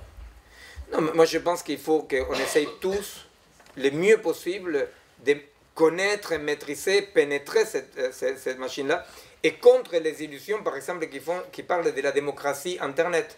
Vous voyez? C'est-à-dire que jamais il y a des systèmes si centralisés et verticaux qu'Internet. Il y a quoi? Il y a 3, 4 noyaux qui centralisent tout ce qui circule. Et nous, comme des cons, on s'est dit, voilà, maintenant je suis toujours tout seul chez moi, je peux dire ce que je veux et le monde m'écoute. Pas du tout. Pas du tout. À l'époque où on avait, pour les plus jeunes, c'est un mot incompréhensible, mais un miméographe, non, on faisait les tracts et on disait les militaires sont caca, les militaires sont caca, et on répartissait. Bah, là, effectivement, on était là avec notre miméographe de merde en train de dire les militaires sont caca, il faut leur casser la tête, moi je vois. Tu as vu que j'évite les mots gros mots. Hein. Et alors, à cette époque-là, on peut parler d'une multiplicité horizontale de résistance, n'est-ce pas? La résistance par Internet est une drôle de résistance dans laquelle le résistant il est déjà enchaîné avant de commencer. Alors il faut des hackers, il faut des gens qui sachent comment pervertir les systèmes. Il faut pervertir les systèmes, il faut attaquer les systèmes, il faut savoir utiliser les systèmes pour que le système s'hybride en respectant les vivants. Non pas pour écraser les systèmes, mais pour que les... Alors oui, si les hackers sont ça, il faut essayer effectivement de... Non, parce que pourquoi je vous ai posé cette question aussi, parce que j'ai l'impression que de l'autre côté, même si le monde évolue et qu'on virtualise nos vies, de l'autre côté, on ne nous donne pas le change. J'ai pas l'impression qu'on nous donne le change. C'est pour ça que... C'est-à-dire qu'on virtualise nos vies, c'est un peu l'image que depuis le pouvoir, on nous met dans la tête. Parce que en virtualisant, cette idée de virtualiser notre vie, simplement signifie vivre dans un imaginaire qui ignore notre corps, n'est-ce pas? Mais nous continuons à être des corps, et nous continuerons à être des corps, sauf des corps de plus en plus impuissants. Un des trucs qu'on a fait comme une recherche qui était rigolote, c'est de voir qu'est-ce qui se passe avec quelqu'un qui a un polo avec des capteurs connectés, que vous savez, avec des capteurs non intrusifs, on peut savoir un tas de trucs sur le métabolisme interne, non, de quelqu'un. Et alors donc, le mec, il a les capteurs, les polos dit, bon, va au satellite, le satellite descend au laboratoire qui est à 300 mètres, au laboratoire, on analyse les données par Big Data, on répond au satellite, on revient et dit, il faut faire ci ou ça. Bon, au bout de 3-4 mois de quelqu'un qui a une quantité d'informations sur son fonctionnement proprioceptif, métabolisme, etc., il va connaître un dérèglement de ces mécanismes proprioceptifs terribles. Vous comprenez? Pourquoi? Parce qu'effectivement, cette information qui vient à la terrasse sans passer par le corps dérègle le corps. Alors, voilà, la résistance et les hackers sont ceux qui doivent mettre les machines au service des corps et non pas pour créer de nouveaux avatars, au service des corps. Écoute, tu as une question aussi ici. Oui, alors, je trouve votre propos très intéressant, mais moi, ce qui me gêne, c'est une question à laquelle je n'arrive pas à répondre, donc j'attends vos lumières là-dessus. Puisque vous avez parlé de Varela tout à l'heure, oui. Les questions que vous posez, c'est quand même des questions qui sont là, très présentes depuis au moins 30 ans. Ça n'a pas empêché les big data de se développer, les iPhones, etc. de se développer. Donc l'impression que j'ai, c'est que quelles que soient les questions que nous nous posons, que vous vous posez, ça n'empêche pas le système de démultiplier les outils technologiques qui nous réduisent à la situation que vous avez évoquée. Donc je pense que ce qui me manque en ce qui me concerne, c'est l'évaluation d'un rapport de force politique que nous n'avons pas. C'est-à-dire des philosophes des maths qui se posent les questions que vous vous posez sur la calculabilité, etc. Ils existent. Joseph, par exemple. Bien sûr, Jean-Michel travaille là-dessus depuis longtemps et tout ça. Mais tout ça, ça reste non entendable.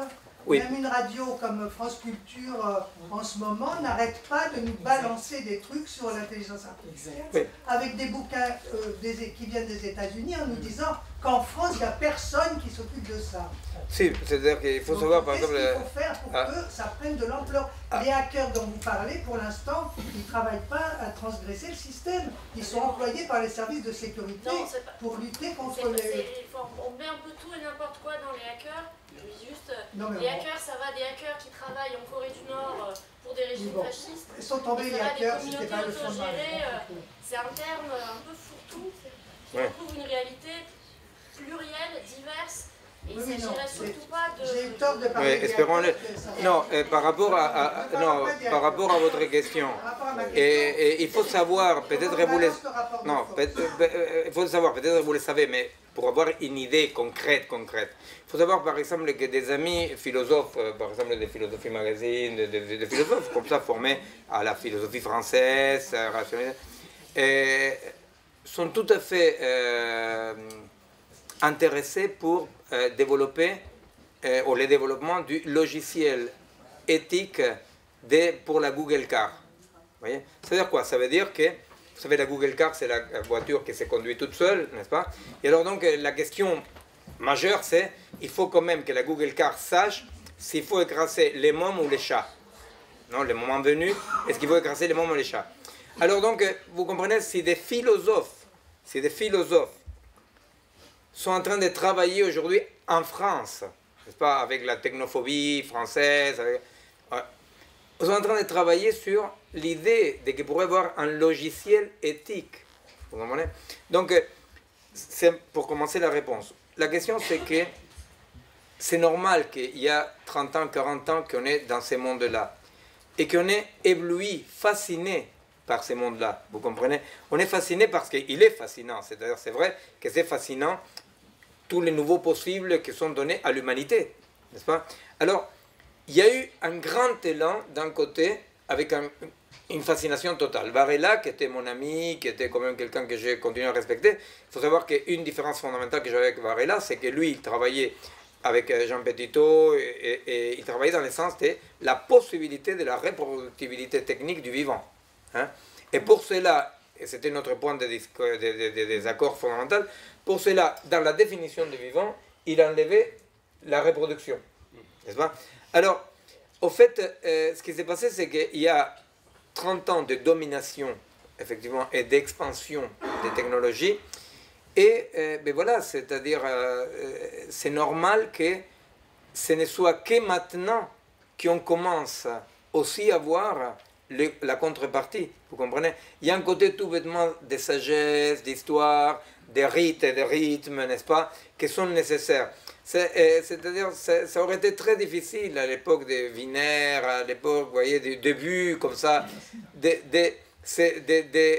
d'avancer dans la recherche et à la fois prendre distance. C'est pour ça que je donnais l'exemple, en me moquant un peu, mais honnêtement c'est comme ça, de Izquierdo, n'est-ce pas? Il est très difficile pour quelqu'un qui va travailler de lundi à vendredi sur le bêta-bloquant d'Izquierdo, d'aller travailler et à la fois dire « Attention, attention, qu'est-ce que j'ai fait là ?» Vous comprenez? Le mec, il travaille, il fait son boulot. Alors, je pense qu'au contraire, là où je suis optimiste, c'est que cette illusion, comme ça, commence à apparaître comme une illusion, et on commence à pouvoir étudier les processus qui soutiennent cette illusion en les séparant un peu de l'illusion. Donc on commence à pouvoir parler de la régulation, on commence à parler de cette singularité vivante. On est archi-minoritaire, et il est très difficile d'être considéré rationnel ou scientifique en étant critique, n'est-ce pas? Par exemple, il faut savoir que pour parler de la singularité du vivant, les exercices d'équilibriste qu'il faut faire pour ne pas tomber dans la scarcelle vitaliste, n'est-ce pas? Par exemple, n'est-ce pas? Alors, même moi, je pense que non. Moi sincèrement, je crois que c'est tout à fait normal, je ne sais pas qu'est-ce que tu en penses toi, mais que ça a pris un temps, tout compte fait, pas assez long, comme pour qu'on commence à avoir une vision critique d'un phénomène si puissant, non? Ah oui, oui, moi je crois qu'on assiste quand même à des phénomènes de résistance croissants par rapport à toutes ces questions-là. Moi je vois sur une dizaine d'années, par exemple, le transhumanisme a pris une tournure très caractéristique dans nos sociétés. Les gens savent à peu près maintenant de quoi on parle, et ils savent à peu près ce qu'ils ne veulent pas de tout ça. Bon, ça, évidemment, on a affaire à ces méga machines qui nous rendent vraiment très très démunis, mais je pense qu'il y a des coins qui J'étais hier auditionné à l'Assemblée nationale par l'Office parlementaire sur les questions d'intelligence artificielle. J'ai vu que les politiques commencent à poser la question sous un angle non plus économique et industriel, mais éthique. Bruno Le Maire a fait il y a 3 jours une déclaration qui concluait sur la nécessité d'engager une réflexion éthique sur les problèmes soulevés par l'impact de l'intelligence artificielle dans nos sociétés. Bon, il y a des prises de conscience qui sont en train de se mettre en place. Pour rejoindre ce que vous dites, ça fait à peu près 40 ans qu'il y a un certain nombre de penseurs critiques qui nous montrent que le système économique de croissance est une aberration absolue et que c'est profondément suicidaire. Nous sommes au rapport de Rome. On est à la 23e COP 23, c'est pas la COP 23 en ce moment sur les discussions climatiques. On va dans le mur. Il y a quand même, enfin je veux dire, il y a des millions d'activistes qui se bougent à travers le monde. Il y a de plus en plus de penseurs critiques et ça fait un bail des alarmes qui se lèvent dans tous les sens pour dire on va vers une société qui est profondément mortifère, et c'est pas seulement l'espèce humaine qui est menacée, c'est l'ensemble de l'écosystème tel qu'il le connaît aujourd'hui, et rien ne change. Donc je crois que pour comprendre pour comprendre comment ça la peau dure ces systèmes, je pense qu'il faut comprendre ce que j'essayais d'expliquer tout à l'heure, c'est que nous sommes en présence d'une croyance. Or, vous savez, votre compatriote Proust, lui, il écrit dans la recherche, il écrit les faits ne pénètrent jamais les mondes où il habite nos croyances. Les faits ne pénètrent jamais les mondes où il habite nos croyances. C'est-à-dire que la croyance a à voir avec la vie. Vous comprenez? La croyance, c'est quelque chose que c'est le corps qui croit. Vous voyez? Donc, le problème, c'est que tant qu'on oppose des faits aux croyances, et effectivement, on a raison d'opposer des faits aux croyances parce que des brèches peuvent apparaître. Mais il faut simplement avoir l'humilité du résistant, n'est-ce pas? Du résistant qui ne tombe pas dans la mégalomanie, n'est-ce pas? Et qui dit, bon voilà, il faut résister, quoi. Mais il faut savoir aussi, d'un point de vue stratégique, pour parler stratégique, c'est que nous sommes ceux qui essayons d'opposer des faits à des croyances, mais que tant qu'il n'y aura pas une croyance alternative, vous voyez, qui pourra associer la vie à la technique, on ne sera pas encore en condition de faire un rapport de force, vous comprenez? C'est-à-dire que le rapport de force émerge quand, à partir d'un certain nombre de faits articulés, émerge une croyance. Vous voyez, il n'existe pas la possibilité de démolir une croyance avec des faits. Pensez simplement à qu'est-ce que c'était le communisme stalinien, le maoïsme, n'est-ce pas? Qu'est-ce que c'était le maoïsme et le stalinisme? Eh bien, combien de temps ça a pris pour que des faits, des gens que je respecte énormément, comme Jean-Paul Sartre, quand il écrit son erreur fondamentale, quand il écrit « il ne faut pas désespérer Billancourt », n'est-ce pas? Quand il dit « il ne faut pas casser la croyance du petit ouvrier de Billancourt », vous comprenez? Alors, donc, moi je pense qu'il faut avoir la persévérance et le courage de savoir qu'il y a un enjeu de résistance, qu'il y a un enjeu anthropologique, sociétal énorme, mais il faut aussi se garder de vouloir prendre des raccourcis, vous voyez, parce que le temps de la création de la résistance, le temps de l'émergence d'une croyance, ça prend le temps que ça prend. Et il y aura la destruction qu'il y aura aussi, effectivement, il y aura la destruction qu'il y aura. Mais je pense qu'il faut avoir le courage d'avoir la mire dans la résistance et ne pas être ébloui par la destruction. Si on est ébloui par la destruction, on ne bouge plus. Vous voyez? Alors, moi, sincèrement, ce bouquin-là est un bouquin dans lequel, effectivement, je me limite à opposer des faits, n'est-ce pas? Et qui donc peut servir dans la boîte outils de quelqu'un. J'espère que servira dans la boîte outils.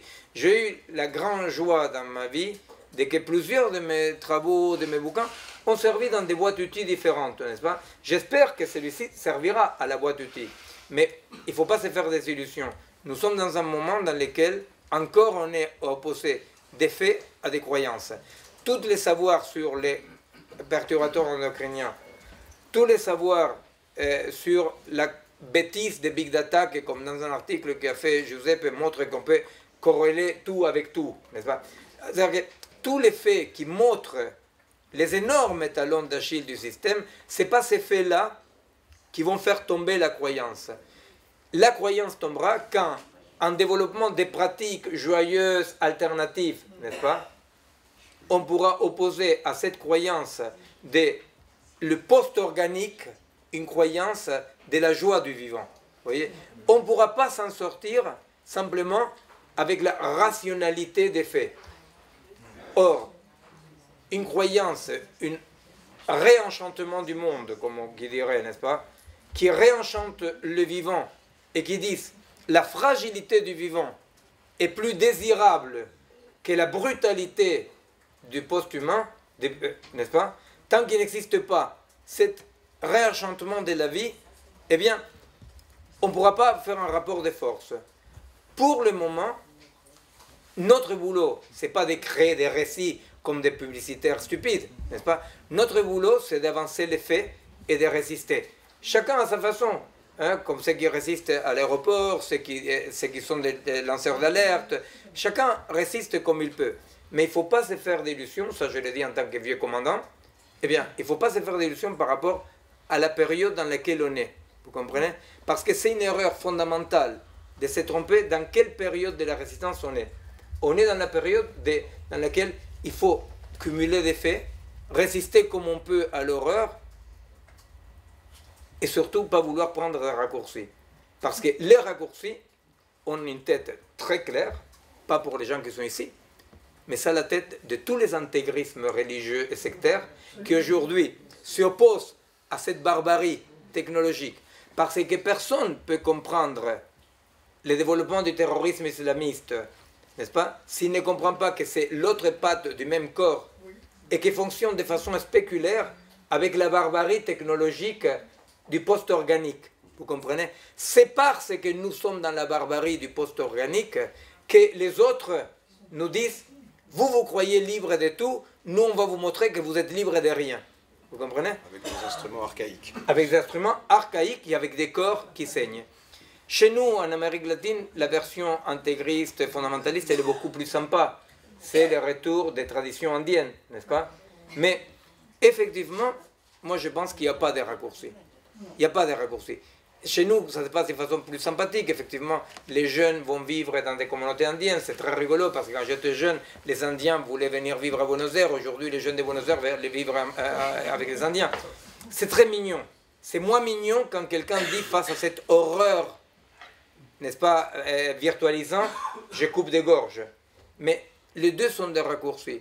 Il faut avoir la patience de construire les instruments de résistance. Et moi, je crois que la joie du vivant, n'est-ce pas, sera ce qui pourra faire les rapports de force face à cet crétinisme horrible de la haine du corps technologique.